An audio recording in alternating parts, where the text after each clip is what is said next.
I tell Mars I am glad she likes it, and that she should keep right on cultivating ants, and I give her soft, bouncy, warm belly one more stroke with a satisfied smile. It feels wonderful under my hand, and the only pity is that Mars belongs to the self-destruct ant clan. She would never blow herself up anywhere near me, I know that much, and still some part of me can never quite believe it is entirely safe.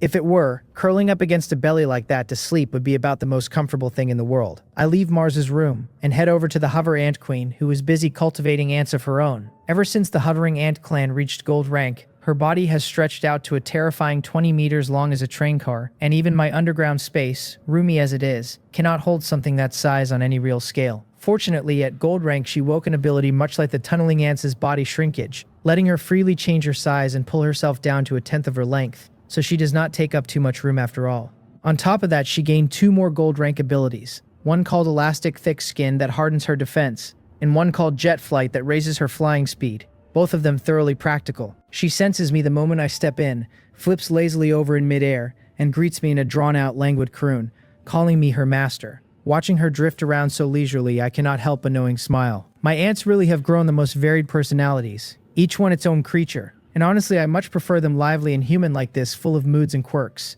over anything cold and mechanical. She floats slowly across the room with her eyes half shut and settles beside me, her white belly puffed up like a cloud, so close and so tempting that I give it a couple of idle pats. A run of deep, drum-like thumps rolls out of her, and she blinks her eyes wide, tilts her head and asks me in genuine confusion why I am hitting her. I shake my head half laughing and tell her I am not hitting her, I am naming her, since custom says a queen of hers ought to have a name. The word name lands on a blank, bewildered face. This child, I wonder, is her intelligence maybe a touch lacking, because she does not seem very bright at all. But then again, perhaps it is exactly that placid, unhurried nature that makes her willing to serve as a flying carriage, holding herself steady in the sky, and the thought softens my whole look at her. I tell her that her belly is like a puff of fluffy cloud, and her disposition is easy and free, drifting wherever it likes, so I will call her Leisure Cloud, a cloud that floats along at its own gentle pace. At the name, her dull eyes suddenly brighten.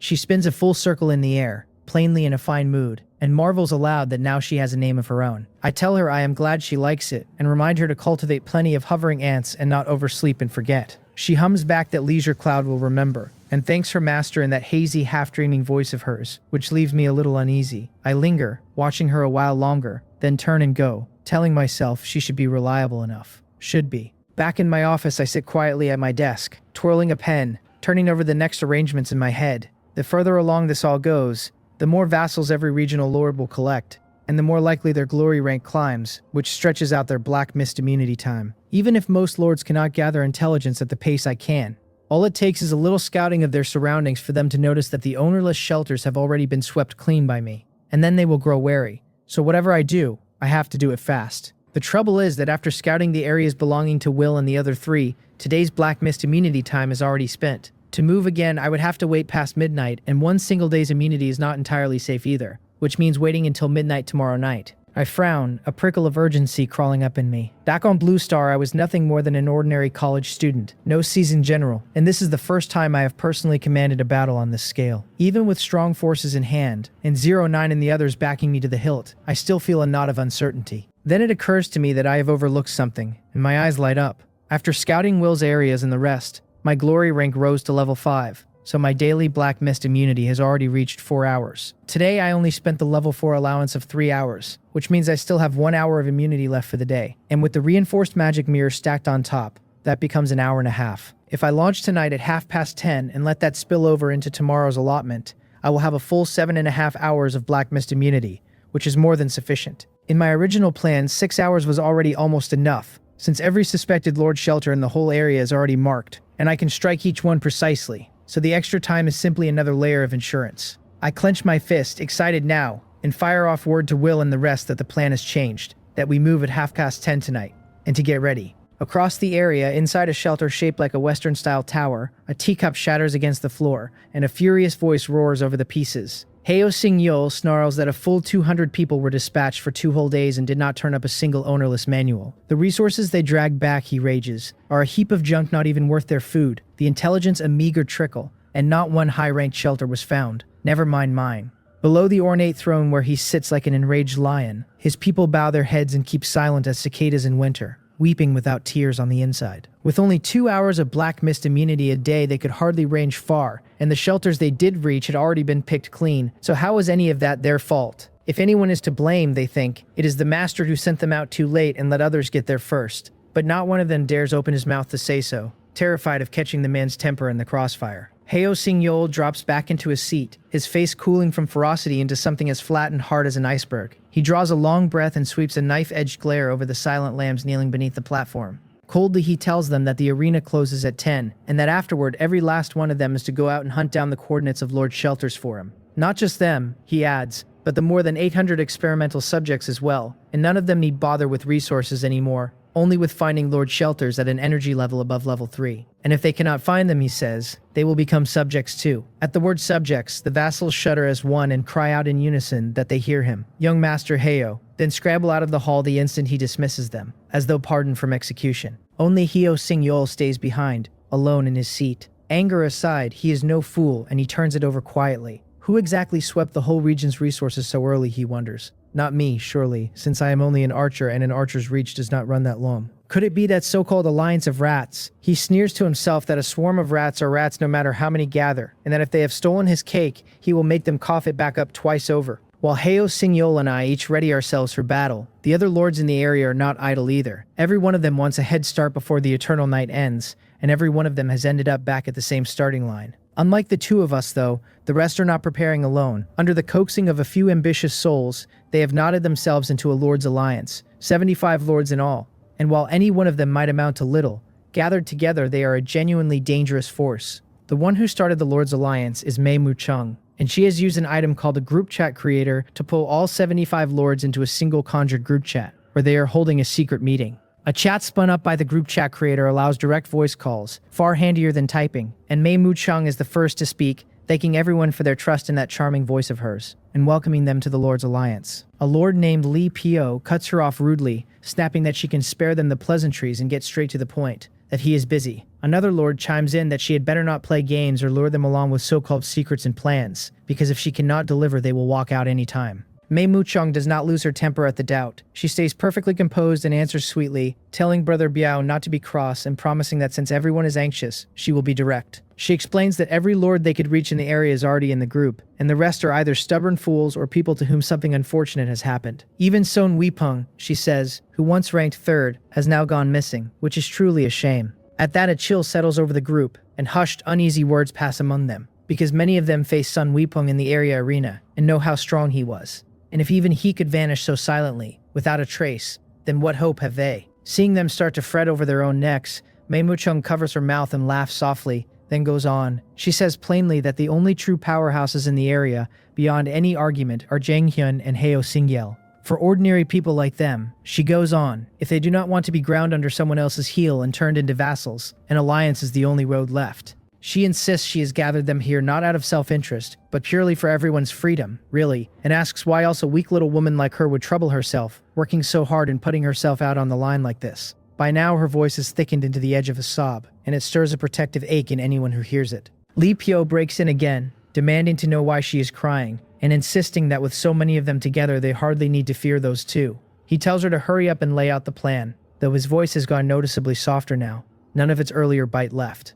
Mei Mu-chung sniffles, then resumes. She tells them that like it or not, they must admit one fact, that the area chief will surely be one of those two men. Their combined strength is nothing to scoff at, she says, but they are scattered, so once war breaks out, no single one of them could stand against either giant alone, and they would be picked off one by one. Her words drop into another long silence, until at last someone asks her simply to give them the solution, since surely Miss Mei did not drag them all here only to frighten them for sport. Mei Mu-chung answers in that same coy voice that she would never dare joke with her big brothers. Her solution, she says, is to make an announcement in the area channel declaring the Lord's Alliance founded. They will inform Jang Hyun and Heo Sing-yeol that the alliance will not interfere in their contest for area chief, so long as the two of them do not attack the members at will. She has barely finished before several voices scoff at once. One sneers that a statement like that carries no binding power at all, that she cannot simply say no fighting and make it so, while another curses that he actually believed this little girl and asks whether she thinks this is a child's game. More and more of them pile on until the chat turns into a shouting market. Mei Mu-chung stays quiet through all of it, and only drops a single item's information into the group. The moment they see it, the babbling chat falls dead silent. It reads as an Area Alliance mutual aid contract of gold rank, one that establishes an alliance able to hold 100 members and lets group members relocate their shelters into the vicinity of the alliance leader's shelter. Into the sudden hush, Mei Muchang says, full of confidence, that the alliance she means is not an empty name, that with this mutual aid contract, so long as everyone moves together to face the enemy, there is nothing to fear from Jang Hyun or Heo Singyel. Every lord holds a little strength and a few resources, and lives in relative comfort. Set against being beaten down and subjugated into a vassal by one of the two, joining the alliance and staying a free person is far more agreeable, especially when this contract seems to carry so few restrictions. After a brief silence, they all agree to sign the mutual aid contract and join, and they begin migrating their shelters toward Mei Mushang's. Inside a shelter of grotesque design, carved over with hideous figures, a seductive woman in a tight open-work leather outfit reclines on a feather-stuffed bed, stroking a parchment that already bears over 70 signed names, a triumphant look on her face.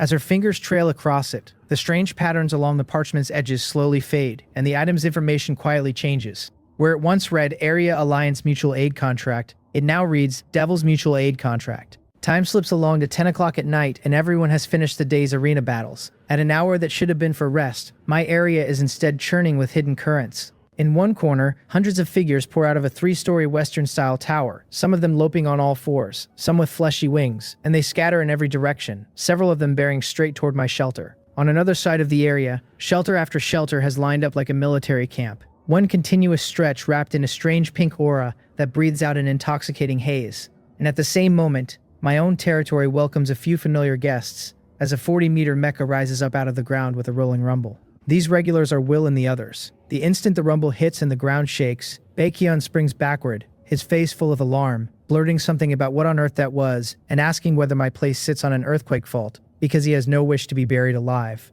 I shake my head, at a loss, and tell him to stop talking nonsense, that it is only 09 operating the mech. Mech? He and Shumha both echo, baffled, wondering what kind of mech could kick up a commotion like that, and whether it is even reasonable. For the past half-month, the two of them have been busy, only now and then asking 09 to make some small props, and their whole idea of her work is protective armor for my ants and a few energy guns. So hearing the word mech for the first time, they picture some little piece of gear, maybe an exoskeleton a person straps on. I smile and shake my head, and tell them it is nothing so small. They have seen the giant battle robots and the caped heroes from the old science fiction shows, I say, and it is something like that. A 40-meter mech I have named Sky Pillar. That lands like a thunderclap. Unlike me, neither of them watched 09 build the thing up from nothing, and to hear that a creation straight out of science fiction has walked into reality, they both cry out in shock, faces wide with astonishment. I gather them up, telling them to come see for themselves, since it will be showing off its skills soon enough, and we board a hovering ant passenger bus that carries us down to the warehouse district on the 5th underground floor. The moment we step off the bus, Baekhyun and the others lay eyes on the mech 09 built. Its body a black and silver alloy finished with a few strokes of red paint, and his eyes blow wide open. He lunges forward, shouting that this is incredible, too cool, every young boy's dream. Sky Pillar nimbly steps back, so his pounce catches nothing but air and he goes down flat on his face. Cheongha's expression darkens. She marches over, grabs him by the ear, and hauls him aside, scolding that he is nearly 30 and asking whether he is not ashamed to still call himself a young boy. He yelps that men are forever young and begs Cheongha Nuna to let go, because it hurts. Watching that lively fool get dragged off by the ear, I shake my head with a smile and look up at Sky Pillar's head, asking 09 how the debugging is going. Sky Pillar's head dips twice in a small nod, hydraulics hissing, and a low mechanical hum answers that everything is normal. Then the cockpit cover on its head opens, and 09 climbs out in a silver tight-fitting combat suit, Sky Pillar's great hand cupping her gently and lowering her to the ground. She hops down from that huge palm, her silver-white twin ponytail swaying, shakes out her slightly mussed hair, and comes over to us with a face that shows nothing at all. She tells me, flat and quiet, that she has activated my driving authority, that if anything confuses me I can talk to her through the cockpit's voice system, and that if it comes to it she can switch on her mech god talent and assist me remotely. My black mist immunity only extends to my vassals, my summoned creatures, and my pet beasts, and certainly not to a companion like 09, who stands as my equal, so all I can do is borrow her Sky Pillar and pilot it myself. I nod and tell her in earnest that I will use it well. Hearing all this, Baekhyun finally catches up. He points at Sky Pillar, then at me, and demands to know whether I mean to pilot the mech myself, later. I confirm it, explaining that 09 has no vassals and no glory rank, so she cannot be immune to the black mist, which leaves me the only one who can pilot it. At once Baekhyun protests that he has a glory rank too, that even if it is not as high as mine he can still fight, and pleads to be allowed to drive the mech, and have a little fun. Sky Pillar may have eaten a great many of my resources in the making, but in the end it is 09's creation, and I would not decide anything over her head. So I shake my head and tell him it is not my call, that he will have to ask 09. He turns a longing look on her, but before he can even speak, she cuts him off with a crisp, cold refusal, saying only no. Struck as if by lightning, his finger trembling, he starts to ask why I am allowed when he is not, and she flatly tells him there is no reason, she simply will not give it to him. That freezes him solid like a frostbitten eggplant, and he squats off to the side, muttering to himself and drawing little circles on the ground. The rest of us trade smiles and pay the small tantrum no mind, carrying on with our preparations. And after he has performed a while and seen that nobody is watching, Baekhyun slips back into the discussion as if nothing happened. Only 09 lowers her head a fraction, a flicker of confusion crossing her eyes. Sky Pillar is bound to her by a mechanical heart, a deeply personal thing. So why does she feel no resistance at all to letting me pilot it? A strange feeling, she thinks, and lets it go. 09 has offered up Sky Pillar for the coming fight, and the others have brought out plenty of good things of their own. Cheongha goes first, drawing several full sacks from the pouch at her waist and introducing them one by one. This bag, she says, holds cage thorn seeds, which sprout the instant they touch soil and grow at a furious rate into a cage, and if you scatter them beside an enemy's shelter, they will fence the whole thing in. The more seeds, the sturdier the walls. She adds, with a glance at me, that I have a new ant that can self-destruct now, and that the two ought to pair beautifully. Hearing her, I picture it at once, hovering ants drifting over an enemy shelter with self-destruct ants aboard, the enemy scrambling to flee and finding themselves penned in by the thorns, and my look at her turns rather odd. You look so gentle and kind, Cheongha, I think, and yet your heart runs this cruel. But I like it. I nod, satisfied, and tell her it is a fine idea and that I already know exactly who to try it on, then take the seeds and look over the rest of what she has brought. They are fruits that briefly raise this or that attribute, along with improved, strengthened explosion fruits. I already have far deadlier self-destruct ants, but I am not out for total slaughter tonight. I still want to recruit more vassals, so the milder explosion fruits will be more useful in the right situations. After introducing everything, Cheongha says, a little apologetic, that she is sorry, and that most of her strength comes from the world tree and from herself. The world tree cannot be moved easily, she explains, and she has little black mist immunity of her own, so all she could offer me is resources. By our first agreement, she was meant to help with everything she had, and this plainly falls well short of everything. I only shake my head and console her gently. Our earlier plan, I remind her, was built for daytime operations after the eternal night ends, and this is a spur-of-the-moment strike, with the black mist making everything awkward, so it hardly counts against her. Besides, I tell her, the items she gave me are genuinely useful, and I am not merely being polite. The fruits may only nudge a few attributes, but there are so many of them that they can supply my whole main force, and for ants whose base attributes are already fierce, an extra boost shows very obvious returns. It is the same principle as always, flowing output resting on solid support. Then Will hands me a great many items of his own. If Cheongha's fruits are dietary supplements, Will's gifts are medicinal tonics, potions of every kind.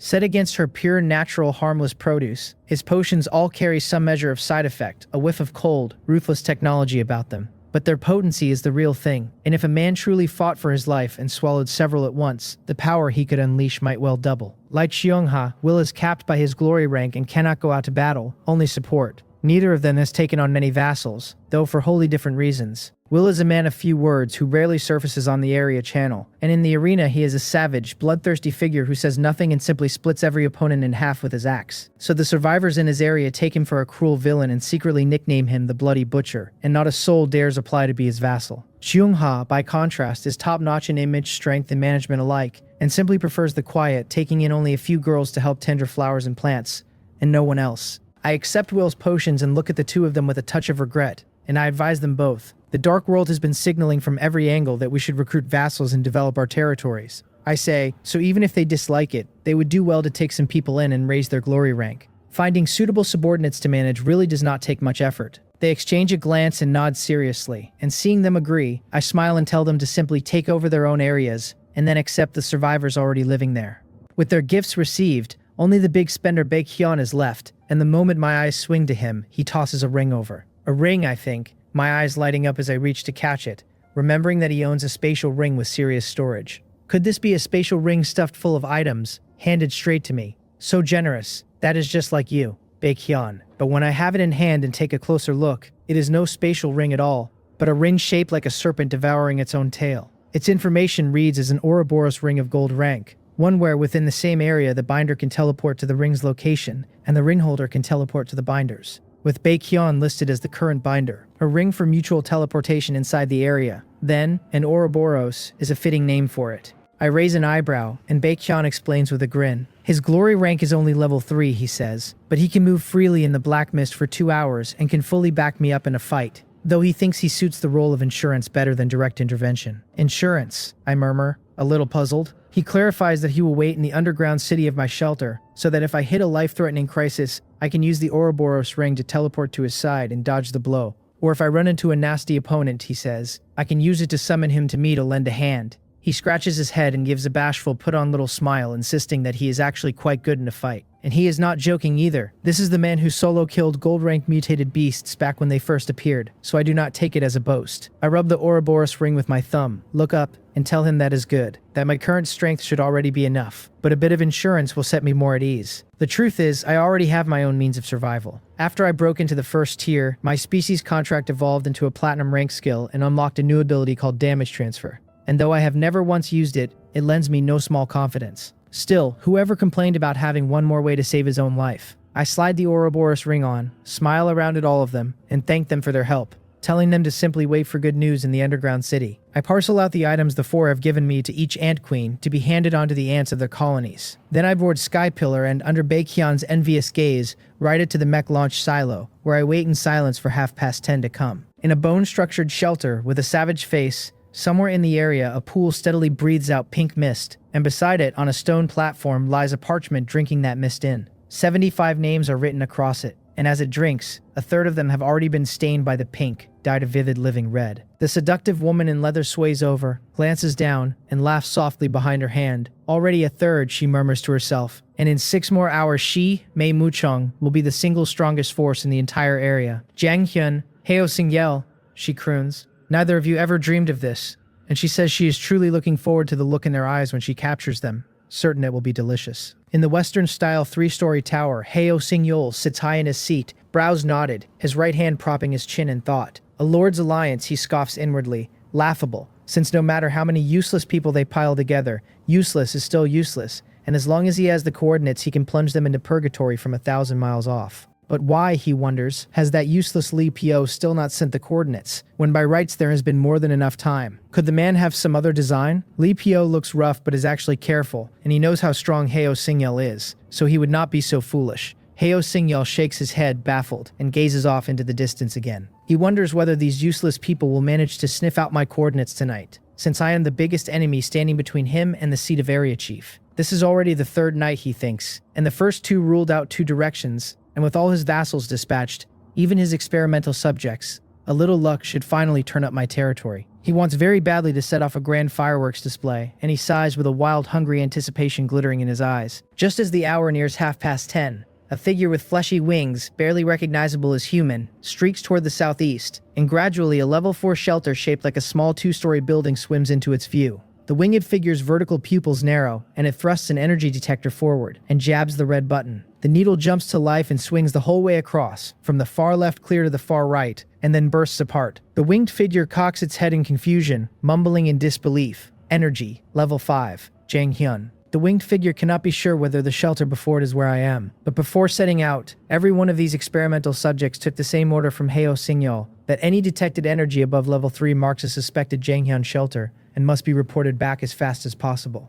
The winged figure stares at the needle jammed at the far right, and slowly reads off the scale, stammering that 5 is greater than 3. So it is Jang Hyun, that it has found Jang Hyun, must report. Then wisps of blood chi seep out of its body, and with a beat of its wings it tears away at several times its former speed. It detected my shelter at 10:20, when I was still finishing my pre-battle preparations down on the 5th underground floor. And since it was still a good distance off, I never noticed that an uninvited guest had come and gone. Only Will's brow tightened when the winged figure paused, as if he sensed some aura draw near and then quietly recede. But with the eternal night on, and so many mutated beasts wandering the dark outside, he thought little of it and let it pass. The hour reaches 10:30 at last, exactly my chosen time, and exactly the sliver of the day's black mist immunity I have left. Piloting Skypillar, I speak to Will and the other 3 through the muffled voice system, telling them time is up, that I am heading out, and to wish me luck. To their blessings, the huge circular alloy gate at the top of the 5th underground floor slides quickly open. Blue-purple flame jets from Skypillar's back engine, and it soars up the launch silo,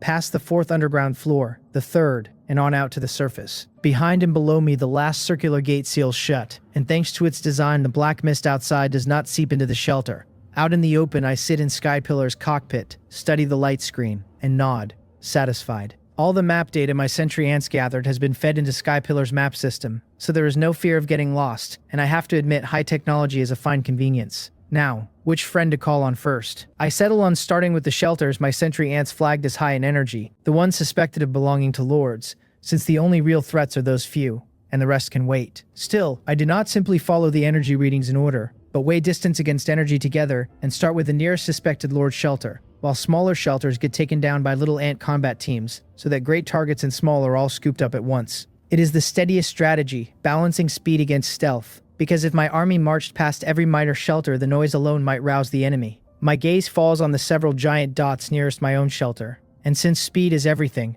I lock a target and drive Skypillar racing toward one of them. At the same time, I issue commands through the mutual aid contract. Mole, Swift Shadow, and Rock Spirit will serve as commanders of the Ant Army, with Mole as overall commander jointly directing the Composite Brigade and the Composite Squads and attacking freely according to each target's energy. After a target is subdued, I add, give them 10 seconds to surrender and become my vassal, then move at once to the next. The three answer together that they hear me, Master. I do have Light Healing, Leisure Cloud, and Mars as well, but those three queens run too gentle, too lazy, and too reckless in turn, none of them suited to command, while Mole, Swift Shadow, and Rock Spirit are the reliable ones. I nod, reassured by their reply, switch on the setting that accepts vassal applications automatically, and close on the nearest high-energy shelter. Along the way, the snow and wind rage and mutated beasts fortified by the black mist lunge at me now and then. But before Skypillar's solid frame and brute propulsion, they are no obstacle at all, and I plow through them without slowing a hair. In 10 minutes, I reach the target location, and then, before I can even show off and fire Skypillar's first shot in this world,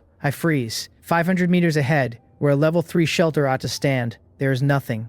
Not a level 3 shelter, not even a level 1. That cannot be right. Could the sentry ants' intelligence be wrong? The thought no sooner rises than I throw it out, because with how professional the sentry ants are, even a slight error could never be so absurd as to wrongly mark a high-energy shelter. So has the shelter grown legs and walked off by itself. Frowning, more than a little puzzled, I edge Skypillar forward into the empty space where a level 3 shelter should sit, dip its head, and send 2 white beams stabbing out to cut the darkness and light up a full 100-meter circle of ground. In that glow, I see a square patch of soil, dozens of square meters across, clearly fresher than everything around it, exactly the footprint of a level 3 shelter. While beyond it, the earth turns drier and darker. The intelligence was not wrong then, I murmur. There really was a level 3 shelter here, and for some reason it truly did grow legs and run. Interesting. I wonder whether this is a single fluke or something more. Even as I ponder it, a string of reports comes in from several ant queens at once. No shelter found 8,921 meters to the southwest, none 11,213 meters to the east. 7 small owned shelters below level 3 located, targets disarmed and made to send vassal applications. My frown digs deeper. This is no isolated fluke after all. From everything Moel and the others have gathered, every suspected Lord shelter has vanished, while the weaker survivors sit right where they were, which means either the Lords deliberately relocated their shelters by some method, or someone got here ahead of me and uprooted them first. Both possibilities, whichever it is, spell serious trouble, and the sense of my whole plan being knocked off its rails leave me thoroughly irritated. I was only 2 days short of finishing this area's intelligence, I think, so the change must have happened in exactly that window, and I can only hope I am not too late. I draw a slow breath and say low and hard, Moel, take command of the ant army, drop the stealth, and speed up. She answers at once that she hears me and obeys, and the vast tide of the ant army surges towards its targets while I pick a new one of my own and vanish from where I stood. While I am still combing the surrounding shelters, that same winged figure who scanned my shelter is streaking down a sideline toward Heo Signol's. Having overdrawn its life force to squeeze out every drop of speed, it takes only a little over half an hour to reach the 3-story western tower. It is brought up to the 3rd floor and made to kneel beneath the platform where Heo Signol sits, and it manages, with enormous effort, to force out that it has found Jang Hyun. Its mind is fogged from overdrawing its life, and blood runs steadily from its body, staining the marble floor a deep red. Heo Signol frowns, paying its wretched state no mind, and asks coldly what energy intensity it detected, privately suspicious that so many searched for 2 days and turned up nothing, yet a brainless experimental subject found the mark in under an hour. Master, it coughs. Energy, level 5, then hacks up bloody foam and trembles out a blood-smeared detector from its pocket, setting it down before itself. Level 5. Heo Signol's pupils shrink hard and his lounging, half-reclined body shoots upright, his face full of disbelief. The energy detector the winged figure carries was gear the Heo family provided him. able to read energy intensity with very little error. Though limited by its own grade, it tops out at level 5, which for the current overall strength of the survivors is more than enough. Hyo Singyal himself reads only around level 3.5 in energy intensity. He knows I have seized regional first place more than once, that I even ambushed him treacherously to steal the regional economic crown, so my energy would hardly run low. It was against his own level 3.5 that he set the order, telling his people to report back the instant they found any target at level 3 or above, and treat it as me. But that I could reach an absurd level 5 never once crossed his mind. Energy levels do not add up in a straight line, he knows. So a level 5 intensity is not merely 1.5 above his 3.5. It is more than 10 times greater. If my energy truly stands at level 5, then he is fighting a battle already lost, and had better run while he still can. Impossible, he mutters. Level 5, Jang Hyun, an archer. Does he think he is the legendary archer who shot down the extra suns? He does not believe the winged figure is lying, since his experiments have left these subjects 100% loyal, with no room for deceit. Utterly horrified, his composure gone, he walks unsteadily down from the platform toward the kneeling figure, and his eyes drop to the blood-smeared detector on the floor. When he sees it clearly, he suddenly goes still, and his trembling stops. The needle does sit at the far right, at the level 5 mark, but it is not resting there properly. It is fixed there, jammed hard against the stop, as if it caught an energy far beyond level 5 and swung so fast it stuck. That is only one possibility, of course. The other is simply that the detector is broken. And set against the first, the second is far easier for him to swallow, since a level 5 reading is already unbelievable, let alone something higher still, that could break the scale and shatter the needle outright. He bends, snatches the detector up, and shakes it a few times, but the needle stays pinned to the far right and will not spring back.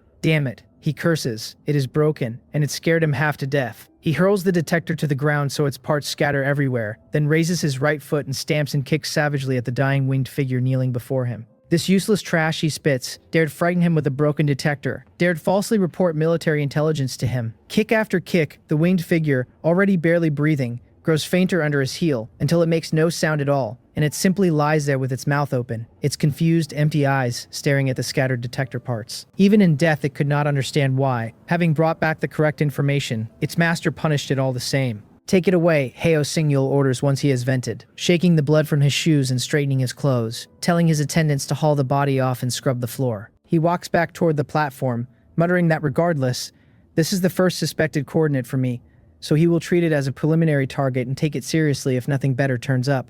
He wonders aloud how things stand with Lee Pyo, since no word has come back for so long that Mei Muchung is surely up to something. If she really does knit that mob of flies into one force, he thinks, it will not threaten him, but it will be a nuisance. Reaching the seating area, though, he does not sit. He walks on past it to the red curtain behind the platform and pulls it aside, revealing a staircase that climbs to somewhere higher still. So the third floor is not the top of his shelter after all, for above it hides a fourth. He ascends expressionlessly to a cramped little room that is, from outside, the very spire of the western tower. Hardly a true fourth floor, more like a floor, 3 and a fraction. Inside sits nothing but a single cylindrical stone seat, and Hyo Singyal slots the snake-headed staff he carries into it. At once a ring of red magical formation rises up out of the whole stone seat, throwing its light across his face until he looks like a demon crawled up from the abyss, and he rubs his trembling hands together with a glint of madness in his eyes. He has no idea that the very Jonghyun he keeps turning over in his mind is at this moment closing on him at a furious pace, less than an hour from his doorstep. Meanwhile, the other survivors in the area dimly feel that the air has gone wrong. The regional chat channel is eerily quiet tonight, and those who are usually loud seem to have agreed all at once to disappear without a trace. Someone tries to coax an old neighbor out to chat in the late hour and gets nothing back, wondering aloud whether the man has really gone to sleep this early. At first a few voices spoke in the regional chat, but as the minutes pass the messages thin out and then stop, as if the whole channel had been muted. Mei Muchung notices the strangeness too, and she is not rattled. She glances at the Devil's mutual aid contract, whose corruption has crept to 43%, stretches languidly, and chuckles that someone has clearly made a move, though she cannot say whether it is Jang Hyun or Hyo Singyal.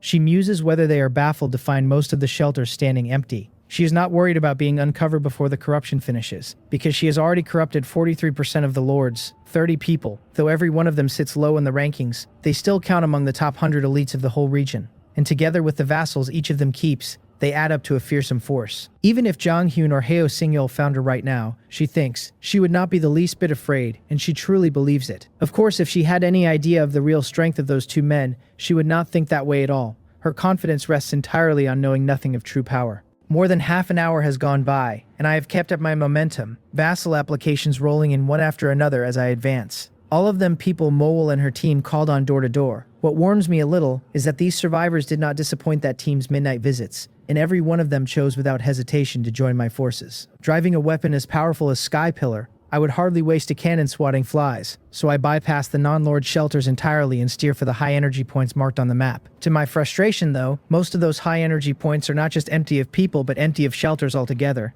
and I turn up only a single level 4 shelter, whose lord fails to satisfy me as well. He is not like the weak survivors who never even sense me coming at least. But the moment he shows resistance, I drive Sky Pillar up and kick the second floor of his shelter flying, and his attitude flips a full turn on the spot. Once he and his subjects have joined me, I press on, exploring away from my own territory. Then Mowal sends a message that 5 humans have been spotted ahead. Humans. 5 people out here at this hour must be another lord's vassals. But whose? I frown, stop short and ask whether they noticed us first. She reports that they did not, and I tell her that is good. To subdue all 5 at once and find out whose vassals they are, but to disarm and pin them first, and not let a single one send a message back. Vassals have no survival manual, yet that does not leave them without ways to communicate, since I myself equip my vassals with communication ants and other lords may well have their own tricks. So to be safe, I have Mole's team take all 5 in the same instant. She agrees readily that the mission is as good as done, then hands the task to Swift Shadow, since black scythe hunting ants suit open assault while snatch and silence work is the sentry ant's specialty.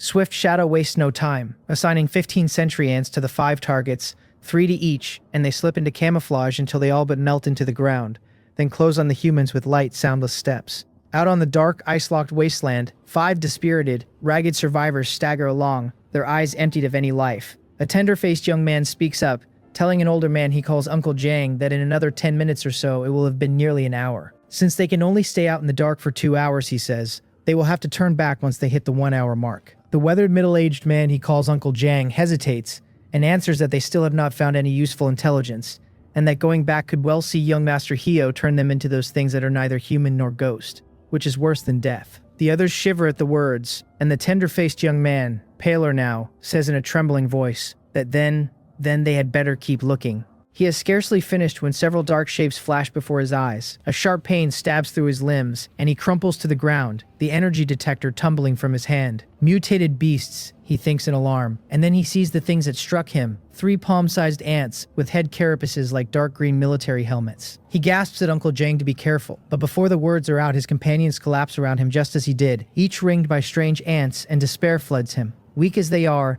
survivors forged in Heo Singyol's culling system. Every one of them a bronze grade in the arena, yet against these few unremarkable ants they are utterly helpless. What terrifying ants are these, he wonders. Am I going to die? Bitterness fills his face, and no grand thought comes to him. Only the raw human fear of death. He had imagined several ways he might go, but never that he would end up disemboweled by ants.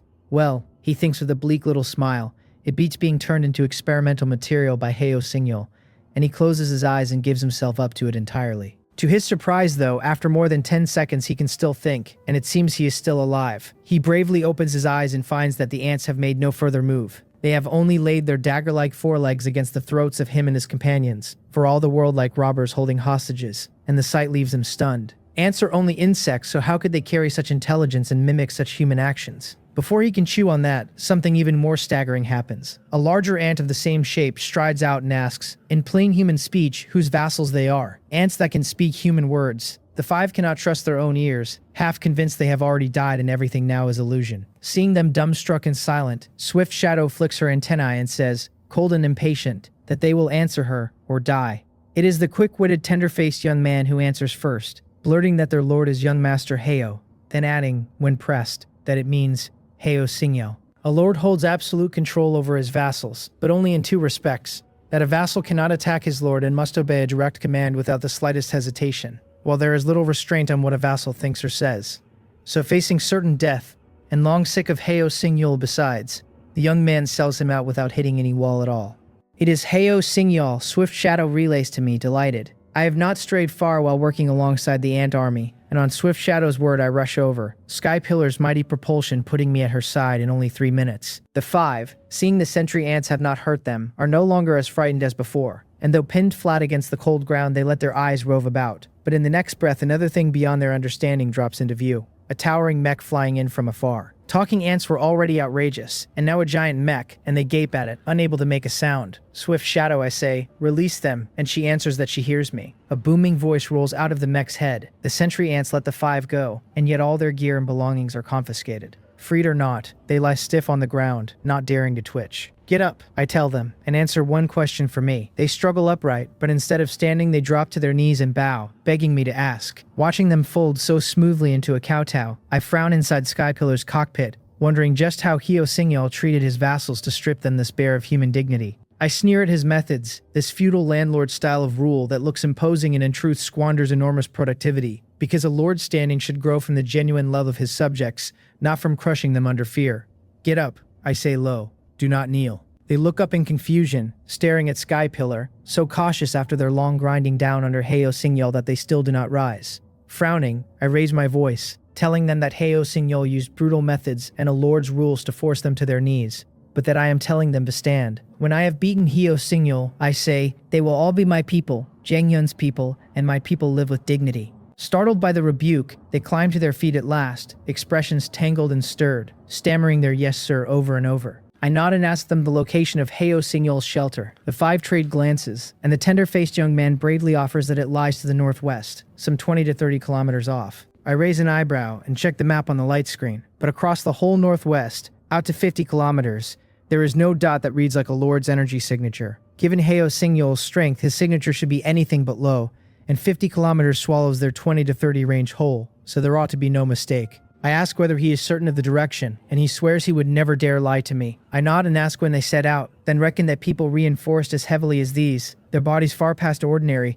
could still cover more than 20 kilometers in nearly an hour even at a night-slowed pace. If they are not lying, then the problem lies with Hyo shelter, and it is very likely he has some means of fooling the sentry ants' detection. So I ask whether they know what his shelter looks like. The young man replies that they were teleported straight to the outside world and never saw its face, though from its inner structure, they gathered it holds at least 3 layers of space. 3 layers, I muse, stroking my chin. I truly did not find any shelter of that shape in the sentry ant's sweep, so Hyo does have some way to hide it. I understand, I say loudly, and thank them for the information, then tell them I will need them to point out the entrance for me, and order Swift Shadow to bring them along. I fly Skypillar toward the northwest, but I do not go charging at the target alone at full speed. Confident as I am in Skypillar and in my own knack for staying alive, rushing in blind is not my way, so I gather the whole ant army, mount them on the hovering ants, and advance together. Along the road, we keep finding scattered humans, and once subdued they all prove to be Hyo's vassals too, which only firms my certainty that his shelter waits ahead. I have the ants subdue and disarm each one, knock them out and pile them into ownerless shelters to keep them clear of the black mist, then press on hard toward the target, and in 15 minutes I stand 3 kilometers out.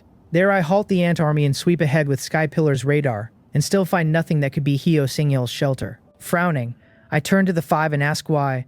If this is where they say his territory sits, it stands empty. Sir, the young man explains hastily, every time they leave the shelter they appear right here, and going back they stand over there, lose consciousness and wake up inside again. Point out the exact spot, I tell him, and he gestures at the patch stamped thickest with footprints. With prints that dense, they are surely not lying.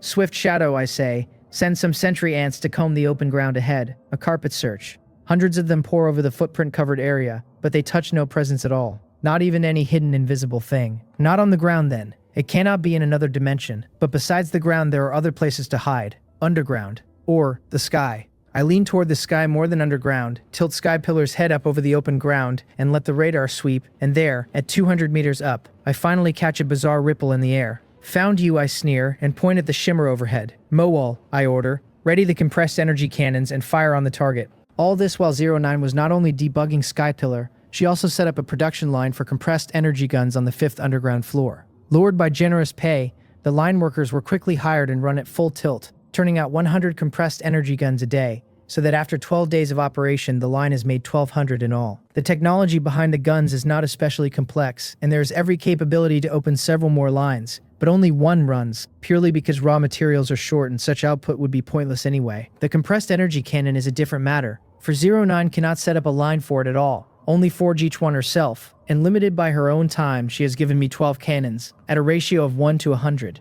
without over-equipping. So I've armed the ant army with those 1,200 compressed energy guns and 12 compressed energy cannons, handing the guns to certain black scythe hunting ants and sentry ants, and mounting the cannons on 12 hovering ants alone. The instant my order to fire goes out, the 12 hovering ants carrying the cannons fly to a kilometer from the target, turn their heads and aim every muzzle at the coordinates I marked. The barrels roar, and bright white spheres of compressed energy gather at the mouths, and in a little over 30 seconds they swell to their fullest, pulsing faintly, ready to loose at any second.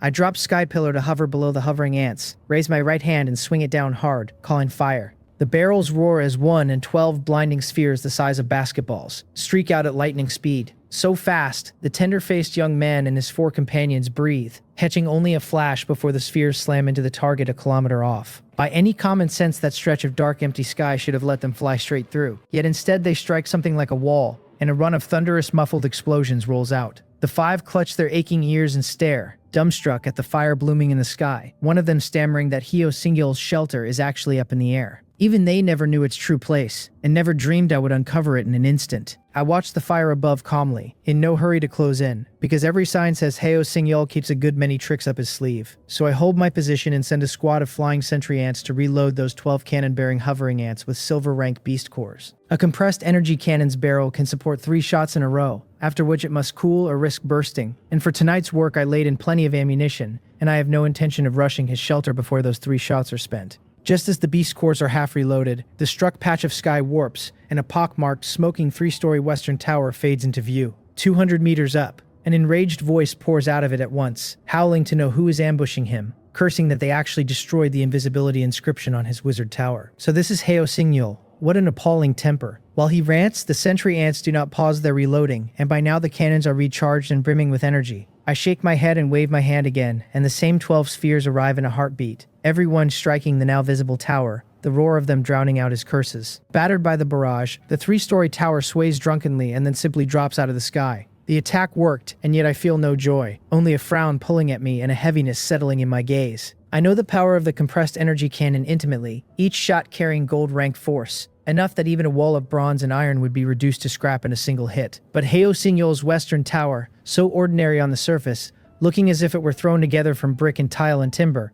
weathered a full 24 cannon shots without shattering, taking only some surface dents before it was knocked from the air. His shelter is not simple. I say nothing, but my hand does not stop, and I wave once more. The last 12 cannons all fire into the tower already crashed to earth, and the western tower, just barely landed, is blasted straight down into the ground. The sight sets the tender-faced young man and his companion shivering, their eyes filling with fear of me, this lord gentle on the outside and in truth a ruthless thing, who on meeting his enemies said not a word and simply loosed 36 cannons. For some reason, these people who ought to hate Hyo-Sing-yeol to the marrow feel, for the first time, a flicker of pity for him. Under a full 36 cannons, Hyo-Sing-yeol inside the tower is left numb and reeling, jarred into some internal injury. He shakily pulls a bottle of red potion from his ring and drinks it, and only then claws back a little strength, wipes the blood from the corner of his mouth, coughs, and crawls out of the crooked tower. Damn it, he snarls. Who exactly is ambushing him? And if not for the wizard tower's stout defense, he would truly have been finished here. His 3-story tower shelter is in fact a growth-type item called the wizard tower, boasting not only fearsome defense but a great many powerful functions. He had thought himself idle anyway, and had been about to use its abilities to cast a spatial fire composite spell and snipe,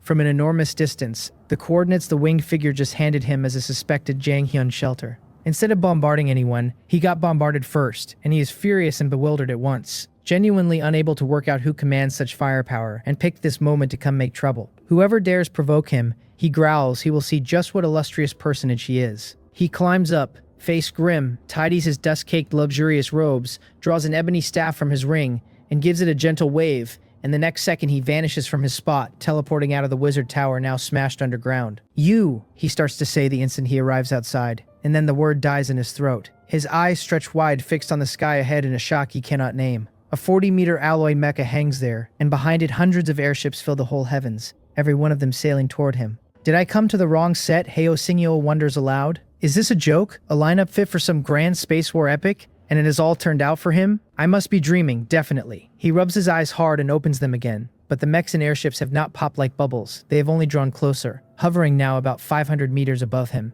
hemming him in on every side. At this range, he finally makes out the true form of the airships, that they are insects with antennae and 6 legs, though it hardly matters, for insect or airship they stand for a power he cannot resist, and despair fills him.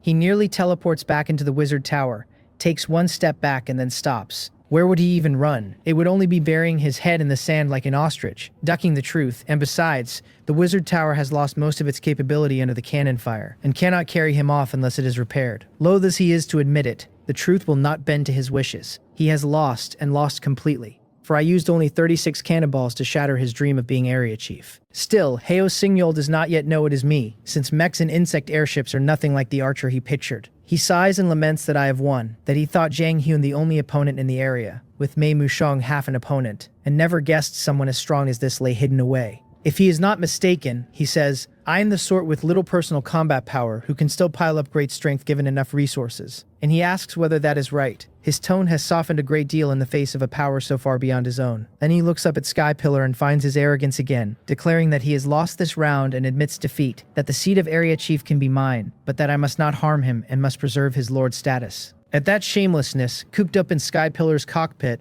I nearly laugh from sheer anger. I shake my head and answer through the muffled voice system that I do not care to trouble other people, that what I want I take for myself, and that if I kill him the area chief's seat is naturally mine. The killing intent in the words makes Heo Singyol's heart lurch, and fearing this hothead might disregard everything and simply put a few more shots into him, he cries quickly that I cannot.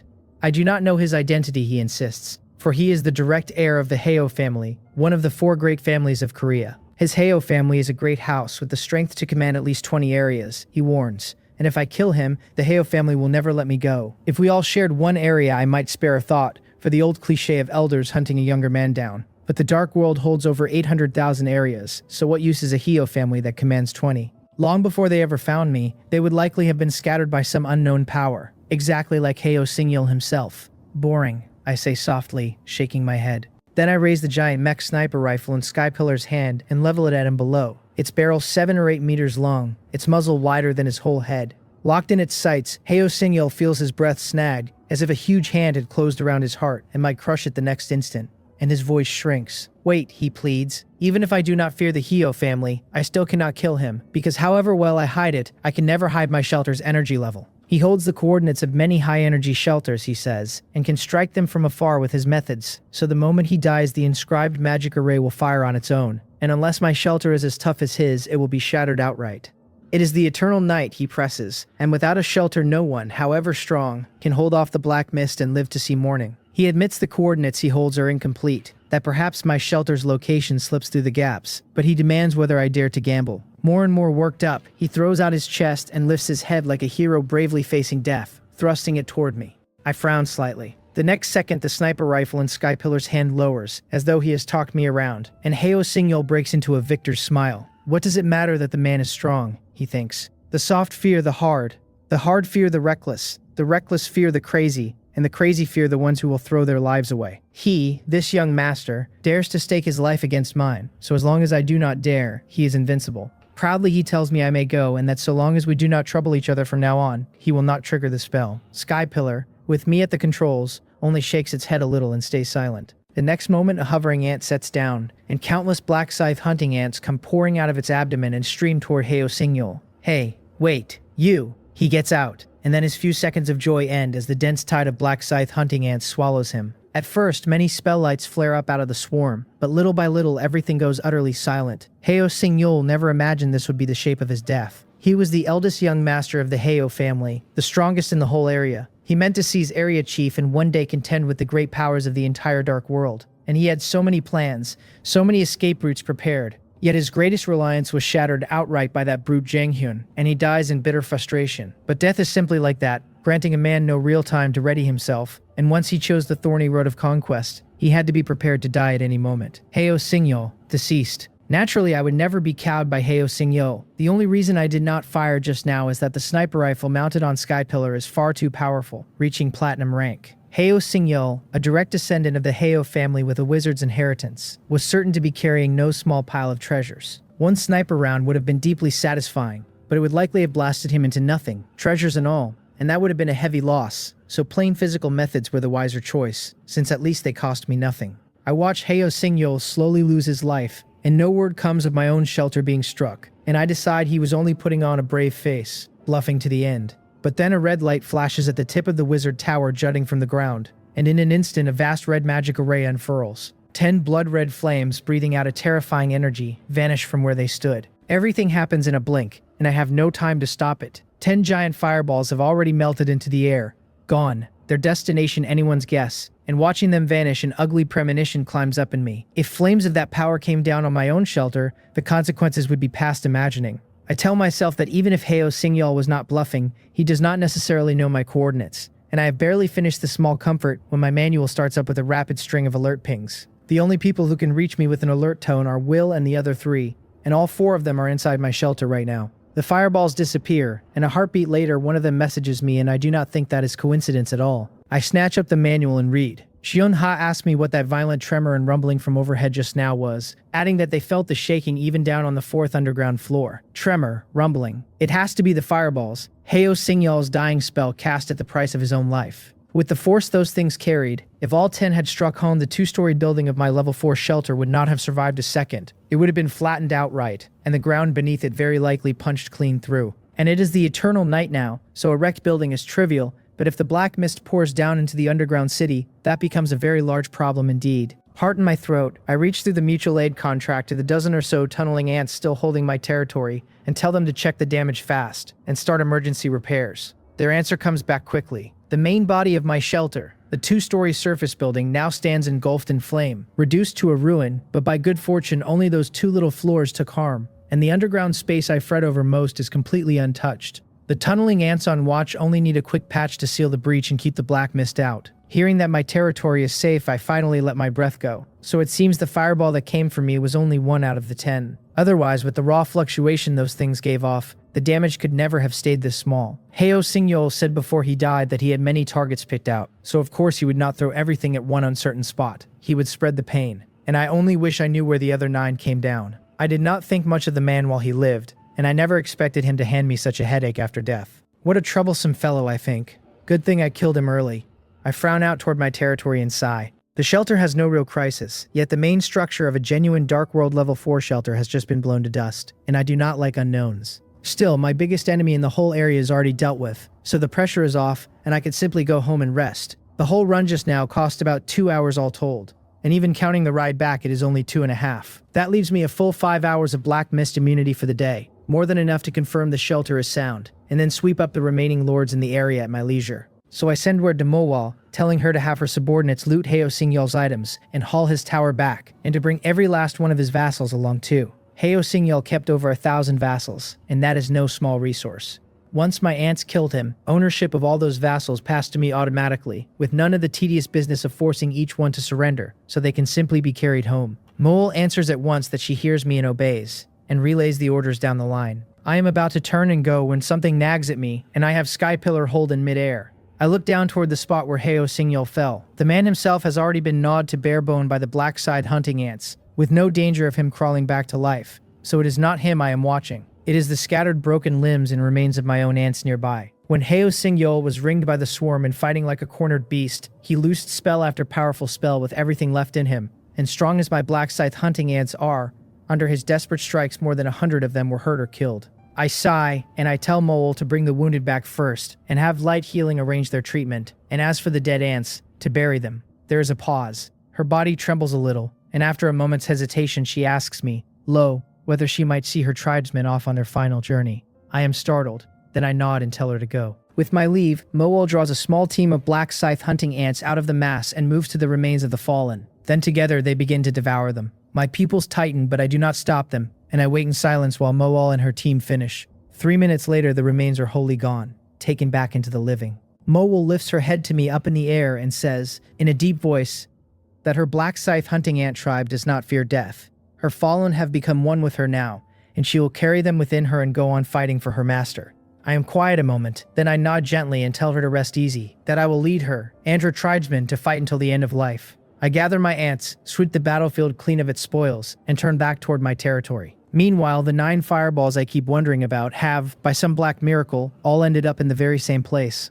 It is an area drowned in pink mist, dozens of high-ranked shelters crowded together. Heo Singyol's spatial spell had fixed each fireball on a different set of coordinates. far apart, but with his death the spell's nature shifted in some way no one can name, and all 9 came screaming toward one target. 9 huge blood-red spheres, breathing that terrible energy, appear out of nowhere over the pink camp, and like silent ghosts, without a shred of mercy, they smash down onto 9 of the shelters below. Even my level 4 shelter could not stand against those flames, and most of these are only level 3, so the instant the fireballs arrive, 9 shelters are leveled and swallowed in a sea of fire. For a cluster of dozens, 9 gone should not be a disaster in theory. The trouble is, these shelters sit very close to one another, and their main structures are mostly built of wood. Inside that cluster, this is precisely the Lord's Alliance Mei Muchong pulled together. She had been napping in comfort on her down bed, waiting for the corruption of her Devil's Mutual Aid contract to finish, when halfway through the process, a violent roar and tremor tore her out of a sweet dream. In the next breath, the world outside was ablaze, crackling wood and human screams on every side. Voices cry out that there is fire, that half a shelter is burned, and the flames will not go out no matter what. That old Wang's whole huge shelter next door has simply vanished. Then a cold notice reaches her, telling her that a severe external attack exceeded the tolerance limit of the demon contract and the corruption has failed. The contract she crafted with such pains and used to cheat the lords into signing is broken outright.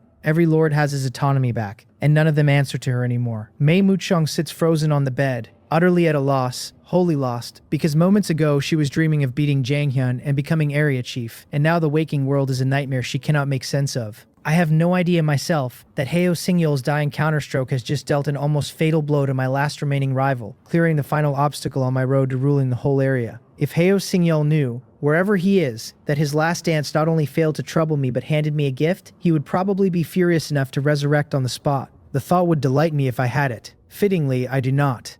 I reach my territory and check the shelter at once, and it is just as the tunneling ants reported. The 2 surface floors gone, the underground space largely spared.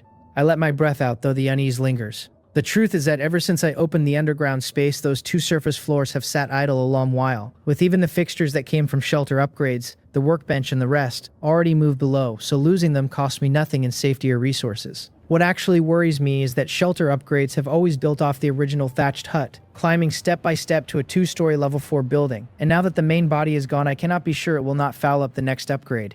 I decide to ask Will and the others later and set the matter aside. I message Tak Mungyal and tell him to take all the captured spoils and vassals and see to their resettlement. Then I fly Skypillar down from the launch silo to the mech launch platform on the 5th underground floor. The moment I land, I pop the cockpit and jump out, and Will and the other 3, waiting nearby, hurry over. They come at me with a belly full of questions all at once. They ask what happened up there, why I am back after only 2.5 hours, and whether I ran into trouble or already finished the whole job. Baekhyun whines that I never once summoned him when he was dying of impatience to show me his cool side, and Cheongha asks whether I had any problem piloting the mech. I smile and wave them down, telling them not to worry, that there is no big trouble, and that I will answer each of them in turn. So I tell them the whole of it and lay out my worries. When they hear I wiped out the area's biggest enemy in only 2.5 hours, travel and all, the group lights up with excitement, but the moment I add that the main body of my shelter was destroyed, the joy curdles back into worry. Cheongha frowns and comforts me gently, saying that since no extra information prompt came, it should not be a serious problem. Then she reminds me that the manual has an upgrade page, and asks why I do not simply check it to see whether the shelter upgrade options have changed. Her words startle me awake. That really is a good idea, and in my earlier rush, with 100 things to arrange, it never crossed my mind. I take her advice, pick up the manual, and turn to the upgrade page under everyone's watching eyes, and the next second my pupils shrink and I go still. The panel reads that my shelter is a damaged level 4, and that the conditions to upgrade now list control of the area core and a shelter main body. The upgrade conditions have actually changed. Before, the requirement for a level 5 shelter was simple, only control of the area core. But now, with my surface shelter gone, a new line has been added, that I need a shelter main body as well. I have an entire underground city beneath my feet, and that does not count as a main body? Then what does? Those 2 flimsy wooden floors. It stumps me, and I share the conditions with the others, wearing a bitter face and asking whether I am meant to go dig up somebody else's level 4 shelter and haul it home. They study the shared information, frowning too, finding it thorny, and it is Baekhyun with all his family lore who speaks up. He tells me the method I joked about might work but does not sound reliable, and that he has 2 other ideas. I am a little surprised since this carefree fool turns out to be dependable at the pinch, and I feel a rush of gladness and ask him quickly what they are. First, he says, Does my glory functions extra feature not allow me to set up subbases? And he wonders whether seizing a subbase and then promoting it to my main base would work. And second, he has heard his family speak of certain special items that can be turned into shelters and carry many powerful abilities. Such items are exceptionally rare though, and even the Bake family have only heard of a few top powers owning one, so they are truly hard to come by. His voice fills with admiration for such treasures and regret at their scarcity. Special items that convert into a shelter. His words snag at something familiar in me, and all at once my eyes light and I cut in, asking whether the thing he means is like this, because I have a fair idea I am already holding one. While Baekhyun and I are still talking, Tak Mungyel has already directed the ants to carry every spoil of war into the warehouse district, and that of course includes Hyo Singyel's absurdly powerful wizard tower, the thing that could levitate, turn invisible, and even fire space runes. After I killed him, I had the ants comb the surrounding ground again, and turned up no other shelter-like structure, so the instant Baekhyun mentioned items that become shelters, my mind jumped straight to that 3-story western tower. I point lazily at the battered tower the ants dumped in a corner of the warehouse, and Baekhyun blinks, follows my finger, and asks flatly where on earth I dragged this junk from, insisting it does not look the part in the least. By now the tower is pitted all over and caked in mud from the bombardment I gave it. Hardly the picture of a priceless item, but then again that it took 36 compressed energy cannons and kept its basic shape is proof enough of its worth. I shake my head and tell him Hyo Singyul walked out of this tower himself, so it should be his shelter, and with the Hyo family's deep pockets it is entirely reasonable for them to have such a thing. Baekhyun nods, grumbling that the Hyo family are obscenely rich and always threw fortunes at that boy, unlike his own stingy Bake family, then says he has only ever heard of these special items, and never seen one, and suggests we go read the tower's information. We walk over with the whole curious crew, and look, its panel reads as a wizard tower of gold rank, growable, unbound, and damaged. Its motto that all is but appearance and only truth is eternal. It explains that the tower can serve as a shelter, and that once bound one becomes the wizard tower's master and receives the wizard inheritance. Upgrading, it adds, unlocks new floors and new inherited knowledge. It really is an item that turns into a shelter, and more than that, an entire inheritance, a complete and thoroughly orthodox system of power, which leaves Baekhyun and the rest speechless. Unlike the four of them, cobbling together whatever skills suit the road they want to walk, thinking themselves clever, this would have handed a man everything in one piece. Baekhyun stares at it with open envy, cursing that no wonder that idiot Hyo Singyul strutted so, since he plainly had the capital for it, and calling it a waste of heaven's gifts to fall into such hands. He adds, with a grin at me, that it is a good thing I sent the man off early, before he could grow into something truly troublesome. The others nod along, agreeing that Hyo Singyul was strong but simply unlucky to run into me at this stage. My own strength is already monstrous, and I have several helpers besides.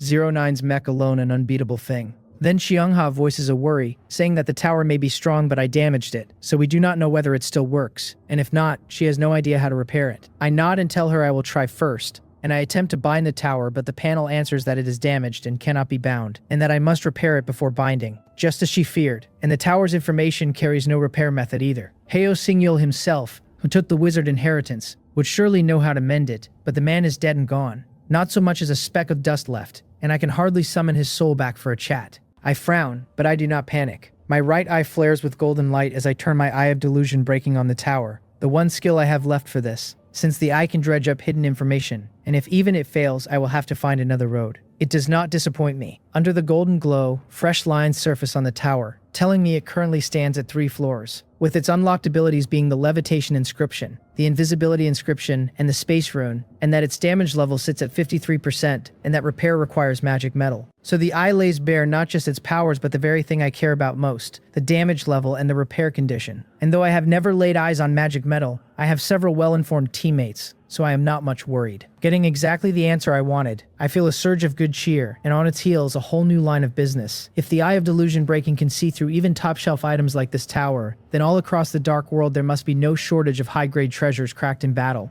I could gather up a batch of discarded ones, mend them, and turn trash to gold. Or I could simply sell paid consultations, reading repair conditions for others. Knowledge is money. As I stand there scheming, Xiongha and the others watch the golden light fade from my eye and my knotted brow smooth into excitement. And knowing I got what I was after, they relax, and Will and Xiongha ask what the tower needs to be fixed. Magic metal, I tell them, and ask whether they have heard of it. The two of them look a little blank, but Baekhyun and 09 both turn thoughtful, as if they know something. Baekhyun speaks first, saying he has learned about magic metal, that it means metals holding elemental energy, of which there are many kinds. On the trade channel, he says, he has seen it run not only rare but wildly expensive, so a tower this large will likely need a considerable pile of it, and the price. I frown and answer, resigned, that however costly it has to be repaired, and besides I pulled a mountain of resources off Heo Sing-yol this time. So using Heo Sing-yol's own resources to mend Heo Sing-yol's own tower is fleecing the sheep with its own wool. Baekhyun gapes, then throws me a thumbs up and calls me shameless in the finest way, promising that once we are back he will reach out to some contacts and see whether he can get me a better price. The moment Baekhyun agrees, 09, silent all this while, suddenly says she might be able to make magic metal herself. The words land like a thunderclap on Baekhyun and me both. I had no wish to see hard-won resources bled away like that, easy as I played it a moment ago while my heart quietly wept. And if 09 can produce magic metal, it would save a staggering sum. Thrift and fortune truly rest on 09. Without her, this team would honestly fall to pieces. Before I can even ask, she goes on, saying that making magic metal takes 3 conditions. The first is a metal able to bear elemental energy, which is easy, since any metal of silver rank or above will serve. And we already have a self-sustaining resource, gold rank siderite,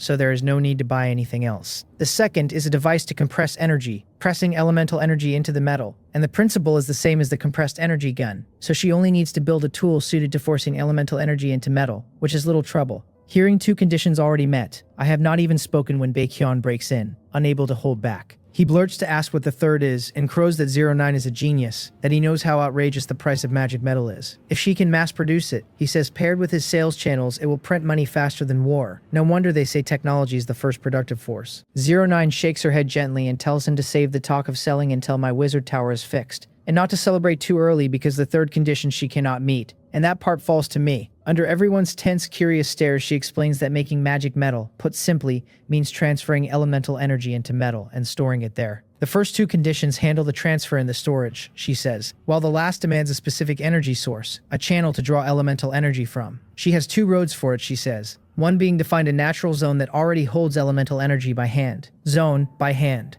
Before anyone can voice their confusion, she continues, saying natural energy zones are rare, so we should not count on that for now. The second road is easier, she explains, since transporting by hand means having people who command elemental skills release those skills into the compression and storage device she builds, packing the elemental energy into the metal. I nod at that, since compared to some ghostly energy zone, hauling it by hand is plainly simpler, and it is a condition I can meet right now. Not by myself, of course, since I have no elemental skills, but through my territory subjects. Sometime back, Sun Weepung developed the talent pill, which a person can swallow to awaken a talent, and over the last stretch nearly all my subjects have traded for one and used it. None have yet woken an over-talent like mine, but every one of them has roused a latent talent and settled on a field of strength, and among them are plenty who lean toward one element or another. On top of that, a shortage of advancement fragments recently stalled my arena badge upgrade and left me with no use for the fragments. So I had my subjects pour all their points into skill treasure chests instead, and with such a large base a great many skills opened. No small number of them can now release elemental skills. They are relatively weak, so the conversion may run slow, and we can only take it in a crawl. It strikes me as a strange picture, that a thing as fantastical as elemental magic should end up on an assembly line, screwing peculiar bolts. I set the odd thought aside and tell 09 I understand. I will send people to comb the territory for anyone who can release elemental skills and set up a dedicated post to produce magic metal, and I will leave the compression device to her. I look at 09 with a touch of apology and say, in earnest, that I am truly sorry to trouble her every single time. She turns slightly, not meeting my eye, and answers faintly that it is only an interesting experiment, and I should not mind it. By the way, she adds, her mech is suited to beheading, not to sustain battle, so next she will need my ants to help her clear the enemies in her own area.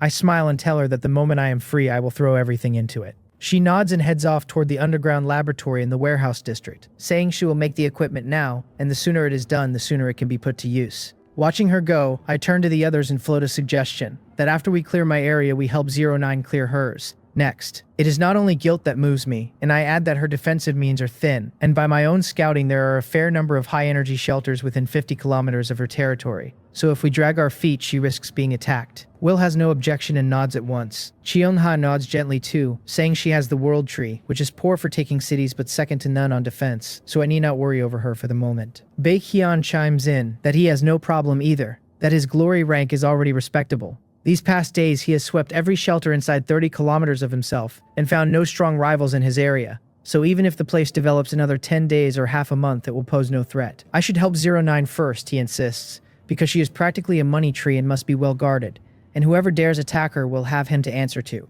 Watching him ham it up, I smile and tell them it is decided. The shelter's main problem is settled, and since I do not yet meet the conditions for a level 5 upgrade, I will simply repair the wizard tower slowly. With nothing else pressing, I will go clean up the stragglers left in the area, if only to see whether taking a whole area early changes anything. Will and the rest nod and tell me to call them anytime if I hit trouble, and I climb into Sky Pillar, fly out from the launch pad, gather the rested ant army, and set out again. Heo Signol's direction is freshly swept, so I change course, though not at random, picking a route thick with high-energy shelters based on what the sentry ants scouted earlier. As it happens, the Lord's Alliance lies right along that path. After the fight with Heo Signol, I have grown far more at ease marching through the dark. My early caution long shed, my moves faster and bolder. Every high-energy shelter along the way has mysteriously vanished besides, leaving only a scatter of survivors who never swore themselves to any lord. And while these survivors are not weak, since a weakling could never have lasted so many days alone, set against me they are nothing.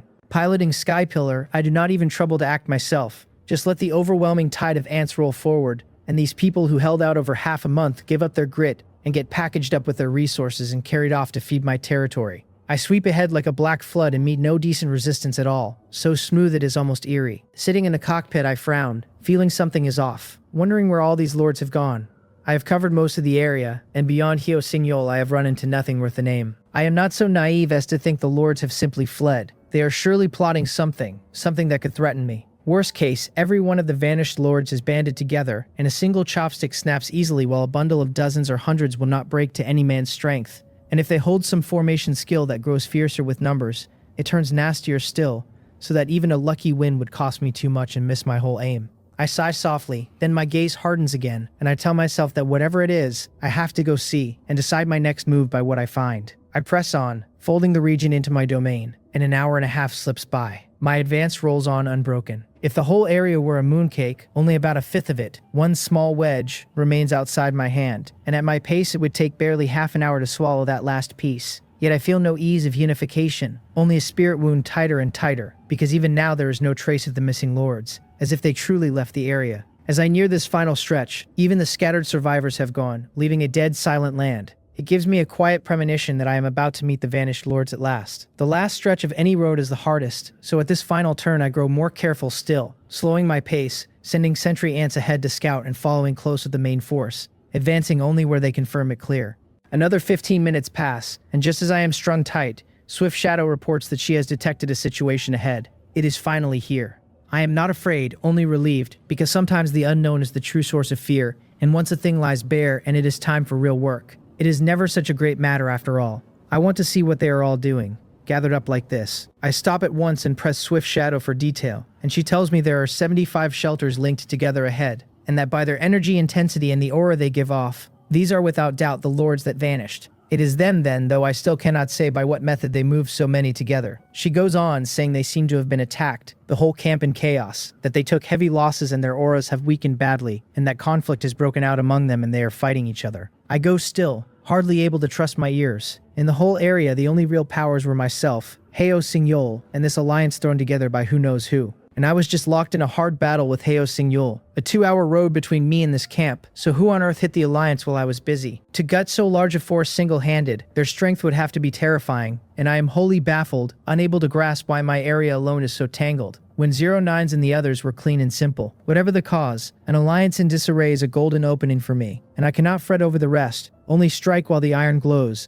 so I shake off the puzzle and drive the ant army straight forward. By now the Lord's alliance is in total ruin. The lords had just been under the corruption of Mei Musheng's demonic mutual aid contract, and though the corruption broke in Heo Signol's fireball, falling from the sky midway, jolted them awake, their minds are still fogged, their thoughts not fully their own. Rather than suspecting Mei Musheng, the one who founded the whole alliance, they turn on the rivals they always feuded with, cursing one another in the alliance chat, and some lords with black mist immunity even run out to strike their enemies' shelters directly. Mei Musheng shouts herself hoarse, begging them all to calm down, to no use at all. And just as she is faltering, a savage premonition falls on her, heavy and solid, pressing the breath from her chest. She knows with sinking certainty that of all moments it had to be this one. Her flustered heart settles into flat despair, and she collapses onto the down sofa with a bitter face. Mei Musheng holds a skill called Sixth Sense, not the vague woman's intuition, but a real silver rank ability that can dimly gauge the weight of a threat. And the threat it just read is enough to crush her hope, an intensity beyond anything she has felt. In this area, only 2 people could bring such pressure to bear, and she cannot tell whether they found her by chance or whether the 2 of them have already settled which is stronger. Whether the one coming is Jang Hyun or Heo Singyo. She sighs and gives up the struggle whole, forces her limp body up, walks out the door and sees a sight she will never forget as long as she lives. Giant mechs, hovering airships, an ocean of vast ants. Any one of those elements alone would be more than she could handle, and that mech most of all gives her a fathomless dread, as if it could sweep her entire Lord's alliance from the board by itself even at full strength. A deep weariness hangs on her face, yet she smiles with something like relief. All her scheming, all her quiet pride in her plots, and her scope was still too small, because against true power, against absolute strength, all of it is smoke. She surrenders resistance entirely, and oddly her mood loosens, a charming smile creeping back onto her pretty face as she looks up at the mech and asks who has graced them with their presence, and whether they would be willing to speak with a humble one like Mushang. I look down at the woman who has walked out of the shelter below, and after a moment's search, I place her, and I ask, not quite certain, whether she is Mei Mushang, and who runs this alliance. She covers her mouth and laughs sweetly, calling herself Muchang, insisting there is no such thing as an alliance, merely a little workshop where everyone huddles together for warmth, and that through everyone's kindness, she has taken temporary charge, and I must forgive her for the poor showing. Her words surprise me a little, and I give her a long look. In my memory, Mei Muchang is still that minor lord playing coy on the area channel to reel in survivors, hardly worth a glance. I never guessed she had quietly pulled off something this grand, a coalition of nearly every lord in the area. I nod and grant her that I underestimated her, that she is impressive. She keeps that alluring smile and says, with great tact, that Muchang has only a scrap of cleverness, that before a great one like me she is a mantis raising its arms at a chariot. Then she asks why I have honored them with my presence, and whether there is anything she can do for me. Her manner pleases me, and I say plainly that since she is so understanding, we can spare ourselves any real conflict. If she wants to live there is only one road, to submit to me, not shallow submission but a direct application to become my vassal. I ask whether she objects. She lowers her head a fraction and says softly that Muchang has no objection at all, that it is her greatest honor to serve a strong one like me, but that she has a small suggestion if she may be allowed to offer it. A suggestion. I cannot quite read her, but since she surrenders so smoothly there is no harm in a moment's listen, and I tell her to speak. With my leave, she lifts her head again, bearing a long fair neck, her cheeks flushed and her eyes gone soft as silk. She looks at me where I have driven the mech closer, with both allure and worship, and says in a tender, slightly hoarse voice that Mushang loves strong ones, above all one as powerful as me. Merely becoming a vassal is not enough to hold her admiration. She breathes, so she wants to be nearer to me. She wants to become my servant, and she asks whether that is all right. Slowly she kneels, arching her body to show its proud lines, and raises both hands holding a parchment scroll, saying this is a master-servant mutual aid contract she came by through luck, and that she now offers it to me. Her whole posture, inviting me to take as I please, carries a peculiar magic that would flatten most men, and even holding my composure my throat works and I nearly slip. But I keep that last thread of wariness, draw a deep breath, claw back some calm, and order swift shadow, my voice a touch dry, to have a sentry ant bring the thing over. Soon a winged sentry ant darts to Mei Muchang, takes the parchment from her hand, flies it up, and passes it to me in the cockpit. I take the scroll and read it close. Its panel calls it a master-servant mutual aid contract of gold rank, one where you choose a target and upon signing, a master-servant bond forms, the master holding absolute control over the servant, able to peer into the servant's inner thoughts and command the servant to do anything. Around the text runs a ring of strange, lovely patterns, and below sit 2 areas, one for the master's signature and one for the servant's. The information is simple and clean, and it looks like there is nothing wrong with it. Reading it, though, I cannot help puzzling. Could Mei Muchang have some peculiar taste that she would willingly hand over so binding a contract? I look down at her, still holding that kneeling pose, seductive and yielding, as if she were truly and wholly conquered. Would things really go this smoothly? I frown, sure something is off, and I run back over everything she has done. A woman who quietly knit 75 lords into an alliance does not surrender this easily, and if this is not a backup plan, then what is? And yet under so strong a contract, one that lets me read her heart at will, how could she work any plan at all? Unless signing the master-servant contract and becoming my servant is itself the plan. Wait, something clicks, a glint sparks in my eye, and I look at the scroll again, only this time not merely reading it, my right eye flaring gold as I turn the eye of delusion breaking on the parchment. The information shifts. It now reads as a master-servant mutual aid contract of gold rank, modified, with a note that the contract's rules were altered through demonic script, swapping the master and servant signature areas, modifying the very rules of a contract. Such a method exists. A cold sweat breaks over me on the instant, and looking down at her kneeling there, soft and inviting, not a ripple stirs in me now. only a wave of lingering dread. What a vicious little trick, one there was almost no guarding against. And if not for that last thread of wariness and an eye of delusion breaking that Pierce's illusion to the truth, I would have walked straight into it and been the one bound. Below, Mei Muchang feels her knees going numb, since holding this alluring curve to lower my guard is no easy work. Seeing me go so long without reacting, she peeks up and says, shy and coaxing, that surely I am not ready yet and should hurry. That Muchang wants to be my servant sooner, so that she can. She has barely finished her honeyed suggestion when the mech flings a parchment scroll down to her side, and I tell her, flat, that alright, she should sign her name too. She is overjoyed, plainly thinking that no matter how strong a man is, he cannot resist her honey trap, and she nearly fails to master her face, catching a smug smile just in time and ducking her head to hide it as she picks up the scroll. She opens it, and in the next second the smile freezes solid. On the servant's line stand two large characters, Jong Hyun. The master's line is blank. She swallows the bad feeling and asks, trembling, whether master signed the wrong place. I show her no mercy. After that stunt, I have lost all patience with her, and my voice comes out ice, telling her enough nonsense, sign or die. Before the words even land, I pull Skypillar's giant sniper rifle from its back and level it at her below.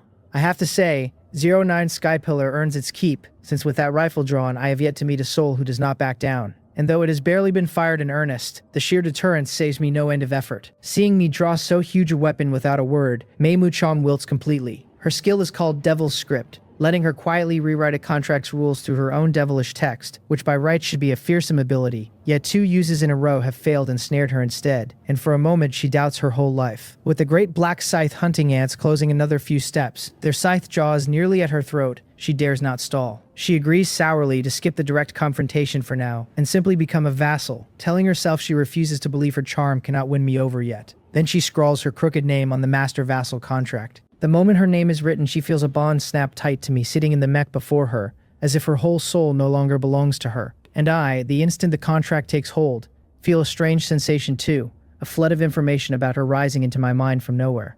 If I wished, I could know everything she knows and thinks. A person's full record is vast though, and I have no time to read it all, only to glance over her abilities. Her skills are varied, as if she took a partial inheritance from a creature called a devil, chiefly the Devil's Script that rewrites contracts, the fire element damage skill Inferno Flame, and a handful of auxiliary powers, Excitation Whip, Fanatic Mist, and Devil's Charm. That last one, I realize, is why I was so eager to sign a breath ago, and did not think to turn my eye of delusion breaking on the contract's flaw at once, because I had unknowingly slipped under her Devil's Charm. Her tricks are unconventional, and she just tried them on me, but now that she is my subordinate, all of it will work for me, so I let the earlier offense go. I wave the black scythe hunting ant's jaws back from her throat and ask her whether everyone else left in the area is with her, telling her I am in a hurry and to have them apply to become my vassals. She feels my command reach straight into her heart with a weight she cannot refuse, and she answers quickly, half afraid, begging my pardon and calling herself useless. About 2.5 hours ago, she explains, 9 blood-red fireballs appeared out of nowhere and battered the whole camp and shattered her mutual aid contract, so she can no longer command these lords. 9 fireballs. That stops me, and I do not blame her, my attention swinging instead to the fireballs she names. If I recall right, the skill Hyo Sing-yul loosed at his death was exactly 10 fireballs, one of which came down on my shelter and blew my level 4 building apart. I have been curious where the other 9 flew, and I never dreamed they all landed on Mei Muchang's alliance. A strange look crosses my face, and a flicker of pity comes into my eyes, because Hyo Sing-yul's dying fireballs were no joke, and she took 9 of them, truly unlucky. No wonder the alliance is so gutted. After all that, it seems I still have to do the work myself. I shake my head and murmur that never mind, I will handle it, and I tell Mowal to use squad tactics and fold in these routed remnants. She answers at once that she hears me and obeys, and under her command, the black scythe hunting ants and the sentry ants bearing compressed energy guns form dozens of combat squads, swarm into the alliance camp, spread out, and break down doors. The already broken lords cannot resist them at all. Short shouts and small explosions flare and quickly die, and a string of vassal applications rolls in, Li Pyo among them, Guak Inwu among them, and I approve them all without a close look. Once the squads finish clearing every shelter I count roughly, and only 59 people sent applications, well short of the Alliance's original 75, the missing being the unlucky ones killed in the fireball strike and the chaos after. It is a pity, but I do not dwell on it, because without Hyo Sing-yul's heaven-sent divine justice, I would never have had it this easy, going through the motions to conquer a force of 75 lords. I checked the time, only half an hour gone, and with the earlier hour and a half of marching it is 2 hours all told. And adding the ride home, I will still have 2 hours of black mist immunity left, which I can pair with tomorrow's window. So I delay no longer and order Moel to take every vassal and all the resources and return to the territory at full speed. She acts instantly, having the ants load the newly surrendered lords and their own vassals onto hovering ants. Though each lord kept few vassals, together they come to over 2,000 people. Humans being far more fragile than ants, it takes a full 10 hovering ants to hold them all without anyone crushed on the road. Mei Muchang protests that she does not want to be crammed in with all those smelly men, and Mowal, giving her no special treatment for being my vassal, was about to shove her in with the rest. Facing Moel's pleading query, I only shake my head and tell her to inform Mei Muchang that she either squeezes in with people, or squeezes in with ants and goods, or runs home on her own 2 feet, and that there are no other choices. Moel relays it without a shred of courtesy, and Mei Muchang, wanting neither the people nor daring the ants, sourly picks the hovering ant loaded with cargo. So on the way back she rides jammed among the sundries, disheveled and near tears, wondering whether my heart is forged of iron. She feels a little lost, a dark future looming, her faith in her own charm badly shaken. Serves her right.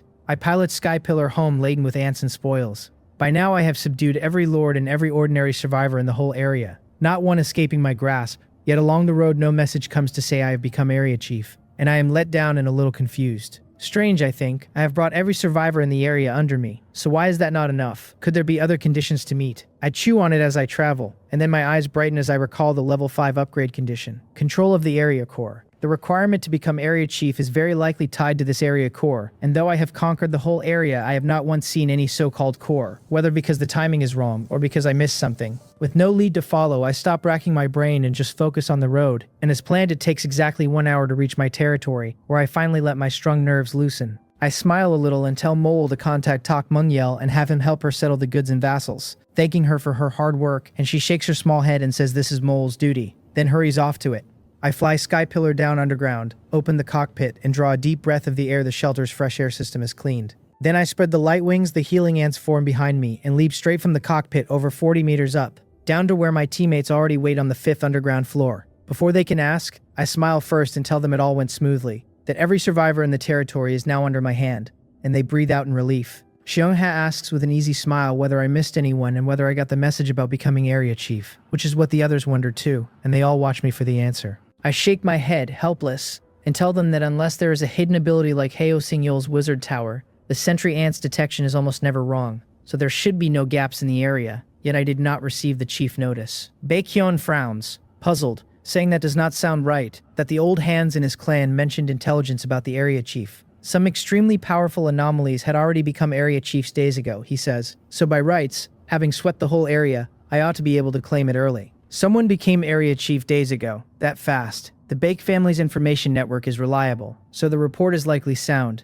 and the flicker of smugness I had a moment ago fades. I shake my head and say that by my read it should tie to the area core, but I do not know what the area core actually is, or what makes it appear. Baekhyun spreads his hands and admits that his Bake family currently has no relevant experience, and that intelligence on the area chief spreads very rarely, so he is afraid he cannot help. I tell him easily that it is fine, that there are always some roads a man has to feel his way across, that it is not urgent and a relevant announcement should come later, and that in the meantime they should sweep their own areas first. The others nod, and then 09's rather flat voice cuts in again, telling me she has already finished building the equipment for making magic metal. While I was out, she says, she even set up a magic metal production line, and Tak Mungyel has arranged a group of subjects with elemental abilities to start on it. I have coveted the wizard tower a long while, and her speed catches me off guard, so it seems repairing the tower is close at hand, and I look at her with some gratitude and thank her. She stays flat, shaking her head, telling me not to celebrate too soon. Though these people in the territory hold some elemental abilities, she says, their strength is too low,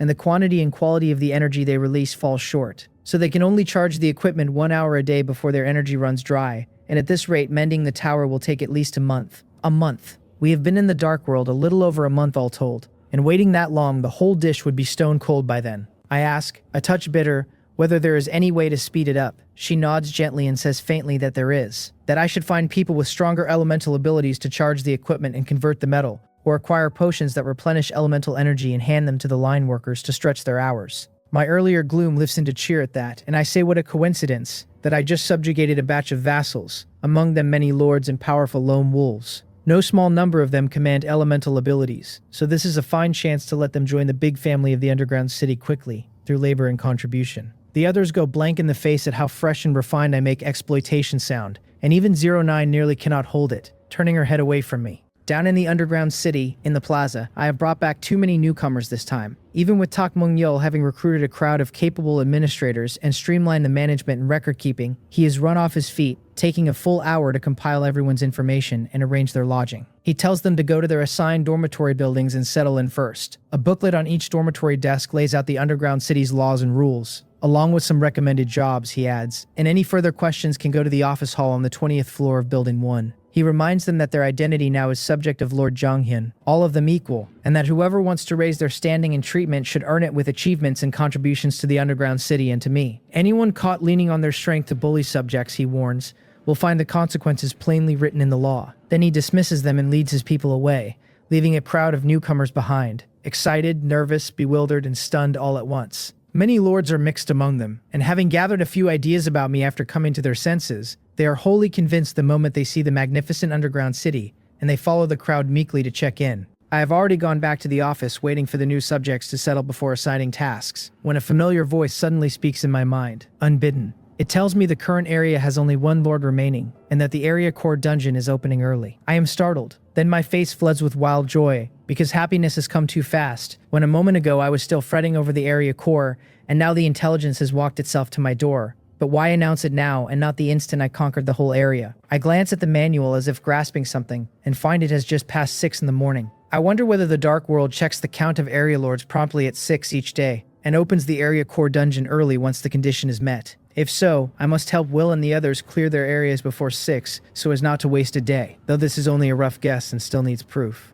I set the thought down and read the dungeon's information. The panel tells me the area core dungeon opens after the eternal night ends, or opens early when the area has only one lord left, and that once open it can be entered through the manual. I open the manual and find that a page after the glory function, blank before, now shows the area core dungeon, and a light touch brings up a prompt asking whether I want to enter. That simple. My face stiffens, but I do not agree straight off, since I know neither the difficulty of the place nor how long it takes. My territory has just taken in a flood of people and sits in some disorder, so at the very least I should be fully prepared and see the newcomers settled before I step in. I withdraw my finger, choose no for now, take out a communication ant, and contact Tak Mung-yeol, asking how the new batch's information is coming. He tells me their strength, abilities, and specialties are all compiled and that he is working out which departments to assign them to. I nod and tell him well done, and to pick out everyone with elemental abilities and gather them in the plaza, because I have good tasks for them. He is sharp, tying it at once to the wizard tower repair, and agrees quickly and heads off to the dormitory area to carry it out. Most of the newcomers, above all those who were vassals under various lords, find it hard to believe how my territory runs once they understand it. Set against the freedom and treatment here, their old lives were the lives of slaves, and each of them is filled with regret. They mutter that their heads must have been kicked by a donkey, to ignore a conscientious lord like Boss Jonghyun, and follow some weak, blood-sucking waste of a lord instead. They thought a small lord short on people would make it easy to rise to a core member, only to be treated like beasts of burden. But the hard days are over now, and with Boss Jonghyun a little effort will leave them no worse off than those vampires ever were. Soon they leave their dormitories and throw themselves into the running of the underground city. But a handful stay put, gathered in one room, talking loud, and anyone who knew them would spot familiar faces from the Lord's Alliance. At the head of the table sits a bearded big man, none other than Lee Pyo the mole Heo Singyul had planted inside the Alliance, on whom Heo Singyul's death seems to have left no mark at all. He slams the table, clutching the instruction manual, and rages that setting aside their old lord identities, their strength alone ranks among the best in the whole area, that anywhere else they would be honored guests. Then he demands to know what all this in the manual is. Farming, raising chickens, scrubbing toilets, asking what they are being taken for, and snarling that I go too far. Fired up by him, the others chime in with shared resentment. One says that just talking about it makes him angry. Another fumes that some fellow named Tak Mung-yeol, a mere supervisor, dared glare and scold them without weighing his own strength, and would have been slapped already if not for me standing behind him. A third insists they were beaten by Boss Jonghyun fairly enough, but should at least be given tasks that match their strength. And someone suggests the supervisor's own post would suit Brother Pio nicely. The last declares that the Dark World prizes strength, that they have it, so why should they do hard labor, swearing he would sooner starve or be beaten to death than do chores,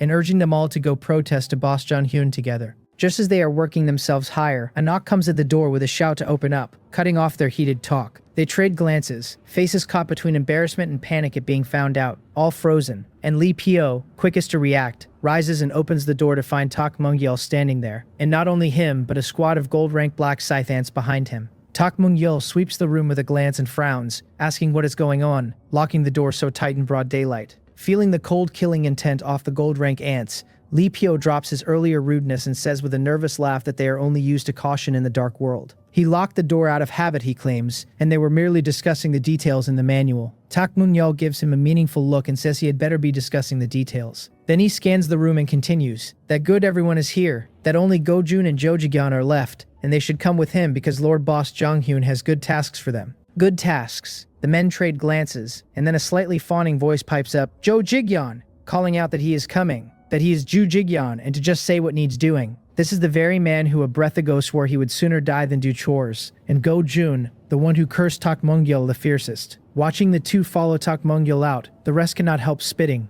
disgusted that the shameless pair just agreed to protest and betrayed the cause the instant they heard the words good tasks. Then they recall the cold-killing intent of those gold-ranked black scythe ants and shudder, remembering that Boss Jong-hyun keeps thousands of the things, and their little schemes evaporate on the spot. One mutters that he will go to the farmland to gather some intelligence and see how Boss Jang-hyun feeds so many troops. Another that he will go to the livestock area to do the same. Watching his allies of a moment ago scatter, Lee Pyo doubts his whole life, clenching his fists and slowly opening them a few times. At last he sighs in surrender that he too will go find a job, to gather some intelligence. Tak Mung-yeol heads for the plaza with Jo-jigyeon, and seeing no odd moves from the two along the way, he feels a little let down. He had brought the squad of black scythe hunting ants on my instruction, since I worried the newcomers might lean on their scrap of strength and refuse to cooperate or even threaten him. He had meant to seize the chance to discipline them, to make an example of one and warn the rest, and ease his later management. But the instant these people saw the black scythe hunting ants, they dropped to their knees, leaving him punching air and thoroughly out of sorts. By now 30 or 40 people have gathered in the plaza, all of them holding elemental abilities,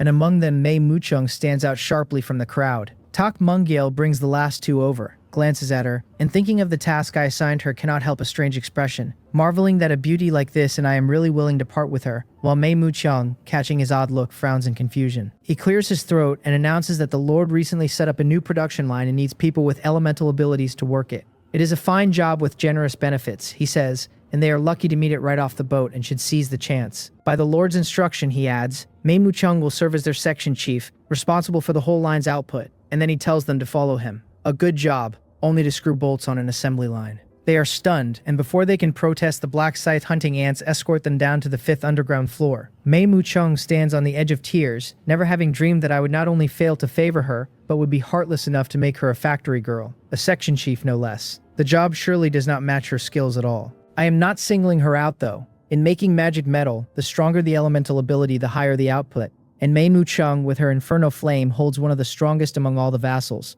which makes her a very fit choice to run a line. With the production line settled, I go to check on the ants' recovery, since in the recent fight for the area core, while few of my ants died, a fair number were hurt, and on returning I had the healing ants treat them at once. My inspection finds that apart from a small few still being pulled back from severe wounds, most have already returned to health, and I breathe out in relief and turn to go somewhere quiet to open the dungeon, then stop short. I wonder about the intensity of the place, and about what forces I can bring in with me, and to be safe I ought to borrow 09's Sky Pillar. So I change course again and fly to the 5th underground floor, find 09 in a mechanical laboratory, and explain my purpose, and I successfully borrow the Sky Pillar and climb into the cockpit. I hold the joystick and shake my head with a smile, remarking that ever since Sky Pillar was built, it seems I am the one always using it, and that I feel a bit guilty about it. I say my piece, then pick up the manual, turn to the dungeon page, and pause a moment on the words, Area Core Dungeon. Telling myself that with my current strength there is nothing to fear, I draw a deep breath and touch the text lightly with my right fingertip. The prompt asks whether I want to enter the Area Core Dungeon,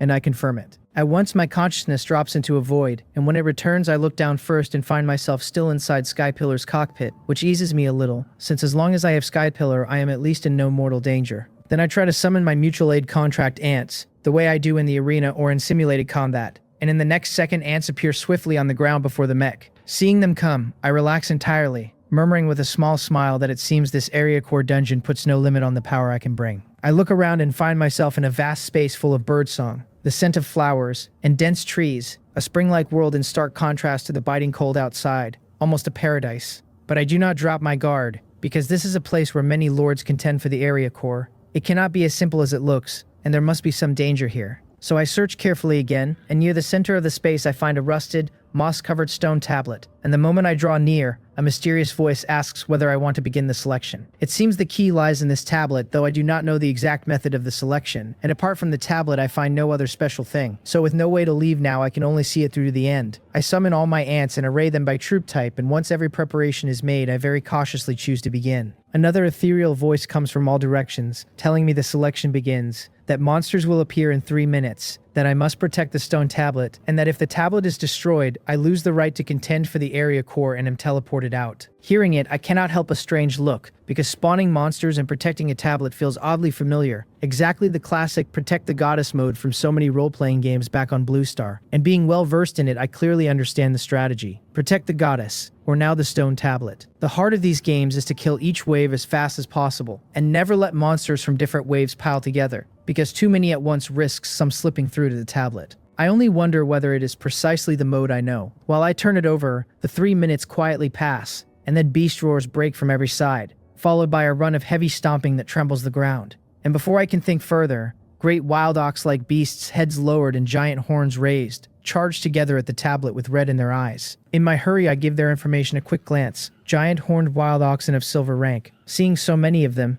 I do not panic at all. I break into an eager grin. Every one of them is a silver rank mutated beast, and there are so many, and this time I am going to get rich. For any other lord in the area, a stampede of this many silver-ranked giant-horned wild oxen would be cause to panic, maybe even to bolt from the instance outright. But to me, these ferocious-looking things are only cattle filing onto a slaughterhouse line. They come rushing in one after another, to be cut down by my black scythe hunting ants. The ones at the front kill the giant-horned wild oxen. The ones behind them strip each carcass into meat, beast cores, and hides, and the ones at the back haul every scrap up onto the waiting hovering ants. The whole thing flows without a hitch, as if being butchered were simply these oxen's fixed and proper fate. As the minutes pass, the thunder of hooves fades, and before I have even settled, a fresh notice rises in my mind, telling me the first wave is wiped out early, and the second will appear in 2 minutes. I nod at that, gathering that each wave carries a time limit, and that if the limit runs out, the next wave spawns whether or not I have cleared the last one. It strikes me that if I deliberately spared the final monster of a wave and left it breathing,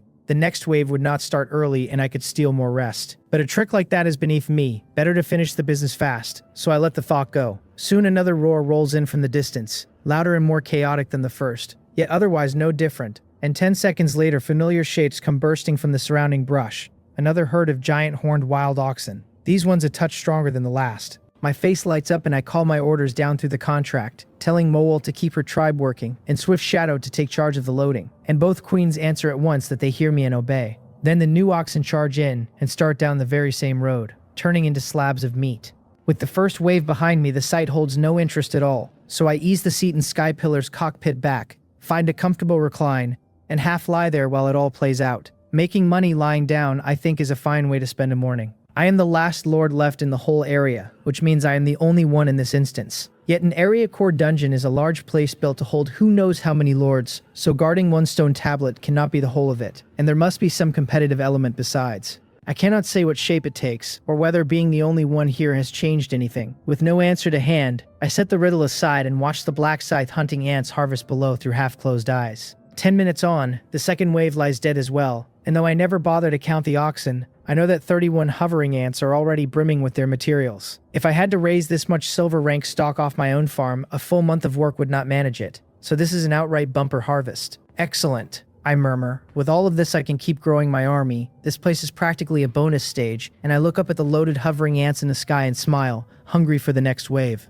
I do not wait long. A minute after the last ox of the second wave falls, the third wave begins, but this time there is no great roar to herald it, and that oddity puts a frown on my face. I raise the cockpit seat upright again and look hard in every direction, and soon a rustling comes from the forest to the east. I turn and see a giant bull, 5 meters at the shoulder, its pair of massive curved horns and its coat both shimmering with a faint golden luster, its eyes lit with the same gold, the whole of it looking terribly high grade. Before I can study it, more rustling follows, and 9 more of the golden giants stride out to line up beside the first. 10 in all, every eye fixed on my side of the field. Standing shoulder to shoulder, they make a wall, a thick, golden, imposing wall, and even sealed inside Sky Pillar, I can feel the weight of them press against me. My pupils tighten and a golden light flares in my right eye as I read their information. They are golden-horned savage bulls of gold rank, carrying the abilities Rock-Solid Brutal Charge, War Stomp, Light Energy Bullet, and Boiling Blood, and their weaknesses are their eyes, the inner joints of their hind legs, and the groin. 10 gold rank beings then, though given the aura rolling off them it would be stranger if they were anything less. And even among gold rank these plainly stand at the top.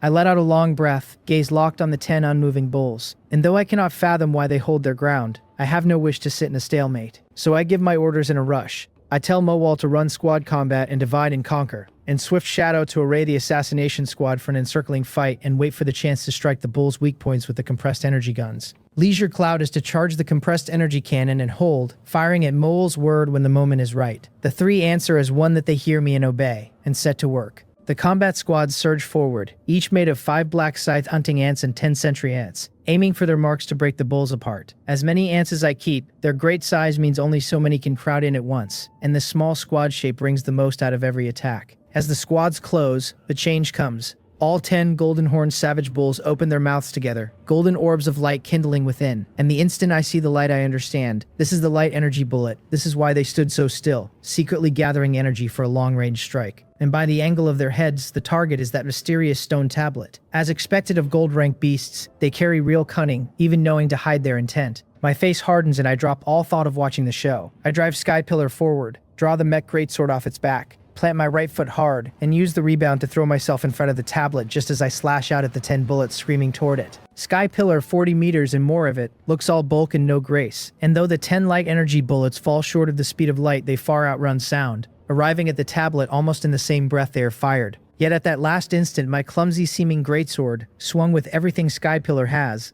leaves a trail of afterimages, sets out late and lands first, and shatters all 10 bullets like a man swatting flies. The bullseyes go wide, a startlingly human shock on those bestial faces, and before they can act, the 10 combat squads split them up and ring them in, every strike hunting a weak point until the whole herd looks overwhelmed. But top-tier gold-ranked beasts are not so easily undone, and they steady fast into a defensive shape and begin to hit back, and each blow that lands on a black scythe hunting ant does no small harm. At this rate, even a win would cost me heavily among the ants, so I change plans on the spot and step in with the greatsword myself. I pick out the one bull rampaging through my ants like some deranged demon king, and before it can gloat, my greatsword sweeps in level and slams it flying, sending it rolling across the ground, spitting blood the whole way. 10 minutes later, the last golden-horned savage bull loses its head to my sword, and the third wave is finished at last. I lift the blood-smeared Skypillar slowly up off a bull's carcass and look at the greatsword in its hand with equal parts thrill and surprise. Long as I have piloted Skypillar, I only ever used it as a scare before, and this is my first true all-out fight, my first real feel of what it can do. Is this platinum rank power, I wonder, that even 10 top-tier gold rank beasts cannot last a single bout against it? And I sigh at the sheer chasm that yawns between gold and platinum. Then a colder thought sobers me. Numerous as my ants are, I could have won that just now regardless of losses. But it would have been nothing like this easy. Skypillar is 09's work after she reached the first tier, while I have stood at the first tier a good while myself. So why is the gap between us so wide? Perhaps my ants must break through to platinum rank before they command that kind of strength. An ant army seems a great convenience, but every gain has its price, and the road to raising my power runs that much harder for it. Once this instance ends, I will need to find Wang Heian and work out how to push the ants across quickly. I am still inside though, and dwelling on it will not help. So I shake it off and look around again. Mowal is directing the ants to dismember the golden-horned savage bulls and load them up. Nearly done now, and though there are only 10 of them, their bodies run so far above the silver rank oxen that the butchering takes a full 5 minutes. Something else pricks at me as I watch. In the earlier waves, even the slowest reinforcements arrived within 3 minutes, and it has now been 5 with no alert at all. So perhaps 3 waves is the whole of the tablet's guard. Just as the doubt settles, a faint trembling reaches me, and I trace it to the very stone tablet I have been protecting, shivering in place. The tremor mounts, fine grains of fresh soil shaking loose from the ground around its base, and not daring to wreck anything, I only watch in silence, sensing that the tablet's stirring must be the next step of the trial. Soon it breaks free of the earth, and floats into the air, then shrinks by some marvel until it is palm-sized, and as it drops, I reach out and catch it. A new notice arrives, telling me I have obtained 1 area core fragment and that 10 fragments together synthesize an area core. The message fades, and the next second 9 intricately patterned light arrays bloom in the open ground ahead. I know them well, near twins of the teleportation arrays I have used so long, so these must have the same function, and linking that to the last message I understand at once. 10 fragments make an area core. I hold 1, and there are 9 teleportation arrays, so surely each array hides a fragment of its own. I do not rush in though, only stroke my chin and keep thinking, because those guardian monsters were far too strong. The 2 waves of silver rank oxen already brutal, and the 10 top-tier gold rank bulls flatly absurd. Without 09's Skypillar, even I would have bled a great many ants to bring them down. Most other lords would simply be swept away by those 10 light energy bullets in an eye blink. It cannot be this hard by design, so the difficulty was very likely raised because I am the only one left in the area. That guess sits well with me, and I look again at the 9 arrays and read the true shape of the place. Under normal rules, 10 lords each hold a separate space and each guards a tablet, and any lord who finishes early can teleport into another space to attack. So the beset lord faces monsters ahead and an enemy raid behind. Nod from both sides, and only the last one standing wins the area core. Truly a cruel design, far more tangled than anything out in the open world. I sigh with a touch of feeling and walk toward the first array, telling myself that by rights, each one should hold the space of another lord with 3 fresh waves of monsters, though my situation is anything but normal, and there may well be surprises. Honestly, I hope every array is packed with monsters, because to me they are not monsters at all. They are walking gold mines. My case is a strange one, so I can only leave it to fate, and after a few small preparations, I step in. I pilot Sky Pillar through the array, and the instant I land, a chorus of frantic roars breaks over me and a knocking drums against the mech's lower legs. Looking down, I find countless giant-horned wild oxen swarming Sky Pillar's feet, leaping to butt it with their horns, though their strength is so slight they raise only a faint tremor and cannot scratch it. The sight makes me grin with delight, because my guess was right, the other spaces do hold monster spawns. I do not rush to act, I look the place over first, and the setting is the same jungle of birdsong and flowers where I began. Only its calm now shattered by a herd of irritable oxen bellowing in every direction. And behind them stands one larger bull wrapped in that faint golden light, my old friend the golden-horned savage bull. Giant-horned wild oxen and a golden-horned savage bull together, then, which means all 3 waves for this space have already spawned, though the numbers run low. All the oxen combined fewer than my first wave alone, and only a single golden bull where I faced 10. This should be the normal difficulty for a space entered without any early activation. I look toward the center and find the familiar, mysterious tablet ringed by the herd, floating in the air just as mine did once its guardians were dead. And I understand it whole. Monsters spawn and attack the tablet, and if the tablet breaks, it becomes lootable fragments, while the beaten lord is thrown out of the instance. So with me the only one still inside, all 9 other spaces sit frozen in this state, their fragments ripe for the taking. I could simply grab each fragment and teleport on. No need to fight a single beast. But I do not take the shortcut. Waste is shameful, I decide, and I call Mowal, Swift Shadow, and Leisure Cloud back to work, sending the swarm pouring down into another slaughter that turns the whole space into a butchering line. Leaving the harvest to the queens, I walk to the floating tablet myself, now and then shattering a light energy bullet the lone golden bull spits from a distance. And once I take hold of the tablet, 8 new teleportation arrays open before me. After the ants finish clearing the space and packing everything onto the hovering ants, I step into the next array and repeat it all, over and over. And about 2 hours later I clear the last space at last. The spoils from all 10 spaces need 77 hovering ants to barely hold them, 32 filled from my own opening space, and 45 from the other 9. That alone shows how far my early activation cranked up the difficulty, 7 or 8 times harsher than a normal lord's instance. Yet every ounce of that extra difficulty has become my resources, and I look up at the fat, overloaded hovering ants and smile. I walk to the last floating tablet, take hold of it, and watch it shrink into an area core fragment, then lay out all 10 together. Since experience synthesizing arena badges tells me how this goes, a notice confirms it, asking whether to synthesize the area core, and I agree, and the 10 fragments give off a soft golden light and converge into a bronze-colored stone pillar, about 30 centimeters tall, mysterious runes ringing its sides. I sit in the cockpit and weigh it in my right hand, and even with my strength reinforced so many times over, it feels heavy and dense, denser than any material I have handled. Its panel names it an area core of black iron rank, unbound, and tells me that once bound and inserted anywhere in the area, I become the area chief, with the specific functions unlocking only after that. Interesting, that it even wants to be inserted into the ground. I will just seat it in the underground city when I am home. It is a mystery what it actually does, and after all my effort, it had better carry some real power or the title is wasted. I get up to leave and freeze on the spot, because looking around I find nothing resembling an exit array. I have synthesized the core and it still will not let me out, so either something is missing or the trial is not done. Truth be told, past the opening assault, the whole run has been a vacation with no real danger, and if I had merely snatched the fragments and fled instead of lingering in the other 9 spaces, it would have been easier still. A thing this good does not exist in the dark world without a catch. My unease proves right the next moment when a notice tells me the area core is synthesized, and the final guardian will spawn in 10 seconds, and only after I defeat it may I leave. A final guardian, of course, it was never that simple. The word final in that title sits ill with me, so I sharpen my focus and draw the mech greatsword from Sky Pillar's back, warning Mowal and Swift Shadow to ready for battle, and they answer that they hear me. As I wait, I run the numbers in my head. Since the golden-horned savage bull that spawns here already holds top gold rank strength, this final guardian will be no weaker, which raises an ugly possibility, a platinum rank creature. The thought stands my hair on end, because I have never once laid eyes on a platinum rank existence. And while Sky Pillar's strength is guessed to reach that tier, a guess is only a guess, and whether it can truly stand against platinum rank combat power is anyone's wager. If the Guardian is platinum rank, this will be a bitter fight. The 10 seconds pass in my brooding, and a black magic circle appears from nothing in the clearing ahead, a figure heavy with menace rising slowly at its center. I look and my breath catches. It stands a full 18 meters, the tallest creature I have ever seen, a bull's head on a human body swollen with muscle, clad in black alloy armor, wielding a 5-meter battle axe. Its right horn is half broken, and a faint black aura seethes off its whole frame. For all the world, a demonized minotaur crawled up out of hell. Its panel confirms it, a demonized minotaur of platinum rank, carrying Iron Mountain Lean, Parry, Intermediate Battle Axe Mastery, Bull Shadow Overlap, and Demonization, its weaknesses being a weakened state after demonization, and oddly, its navel. My worst fear has come true. The Guardian is platinum rank, and setting aside the strange spot of its weakness, its abilities all look fearsome. Looking at that blazing demonic figure, I let a bitter laugh slip. All I did was clear the area 3 days early. I did not break any law of heaven, so was it truly necessary to hand me a monster this size? Only Sky Pillar's sturdy frame lends me the nerve to stay, because on foot I would have turned and run without a backward glance.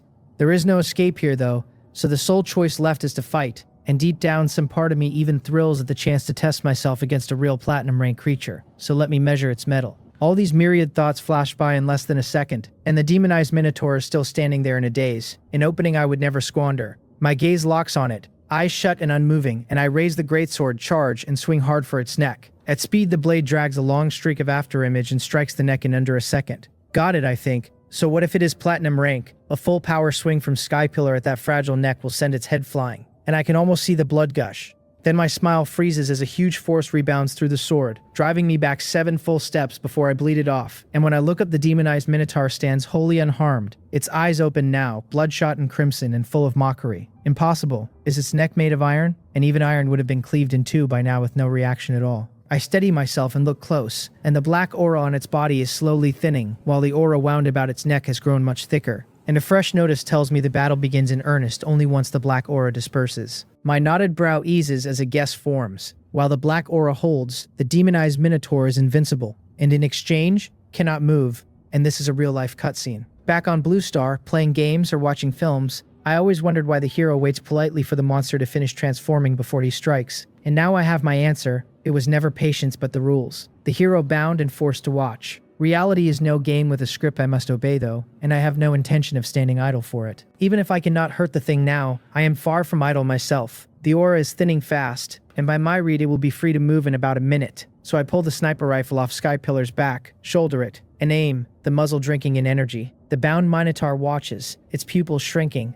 the mockery draining from its face into something grimmer. With the rifle set, I give more orders, telling Leisure Cloud to charge the compressed energy cannon and aim it at the navel, and telling Swift Shadow to mass the compressed energy guns on that same navel and pour it on the instant the cannon breaks the armor. The navel is the weak point my Eye of Delusion breaking laid bare, and at the cannon's power 12 concentrated shots should punch through the black armor. While the compressed energy gun is weaker, 1200 concentrated shots on a weak point will make it suffer even if they cannot finish it. Watching thousands of ants swing their guns toward its navel, a flicker of panic crosses the minotaur's eyes, and it strains to twist its body, but the black aura pins it, and it can only wriggle in place, its bull eyes going red as if near tears, utterly helpless. That infuriating seal was set up by the instance to show off the Guardian's dreaded majesty, and who could have guessed it would turn into a fatal shackle for the Guardian instead?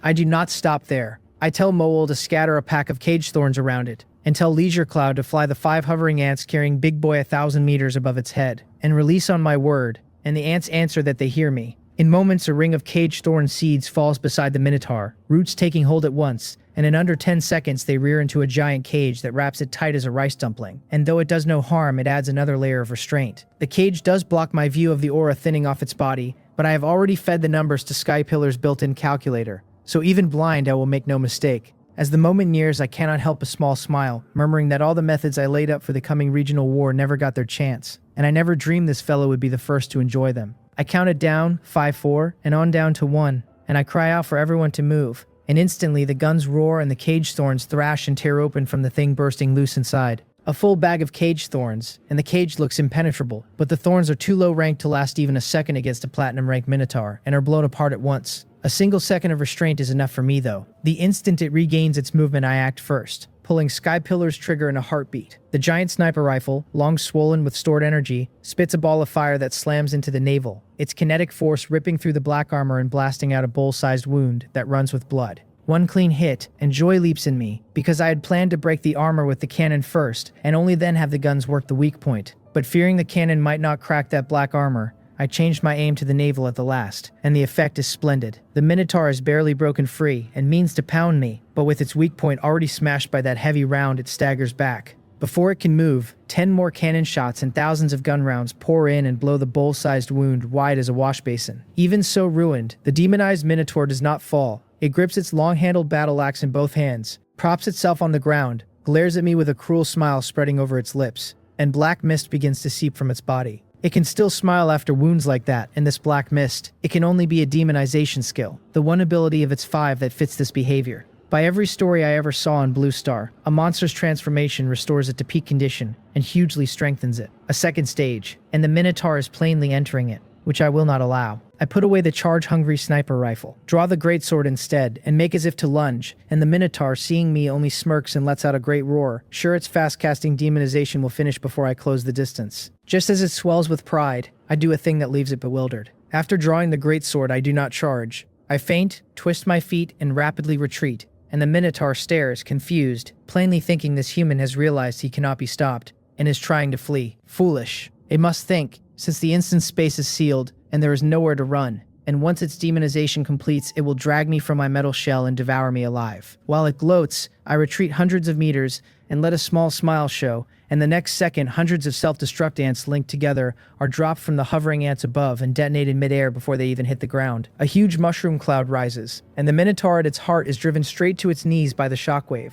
Unable to lift its head, terror flooding its face for the first time as it feels the searing heat. It had not missed the hovering ants overhead earlier, but among everything on the field, only Skypillar, with me at the controls, ever looked like a threat. The hovering ants and the ringing swarm were all just ants in its eyes, beneath notice, so it never dreamed those very ants could put its life in danger. What the hovering ants dropped was only the self-destruct ant package Wang Haon nicknamed Big Boy, each ant in it spliced with the same genes to heighten its shockwave, thermal radiation, and softening effect. Though Big Boy's raw blast falls short of Wang Haon's stronger mixes, its weakening is superb and works wonders on high-ranked creatures. Seeing it pinned and unable to rise, I seize the chance, carry the greatsword in with a swift step, and in its despairing eyes drive the blade into its navel. Then I pull free, spin sharp on the spot, swing the greatsword through a full circle, and use the spin's momentum to hammer its neck. The muscles, already softened by Big Boy, cannot withstand a blow so heavy, and the Minotaur has time for only one last roar before its huge bull head sails dozens of meters off like a struck golf ball.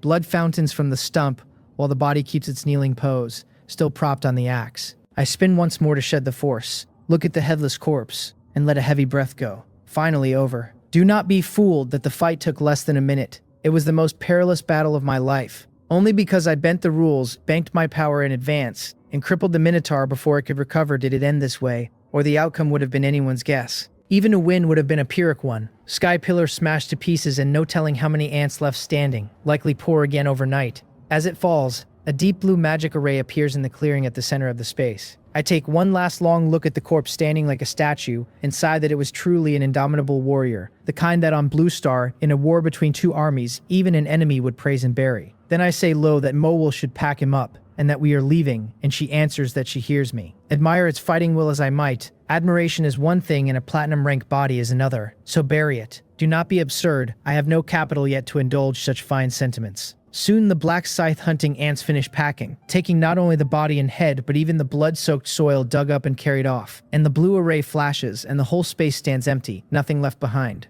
Back at last, and the sight of the empty 5th underground level fills me with a warm familiarity, because after the mind has been stretched so tight for so long it aches for a place it knows. That area core dungeon truly wrung me dry.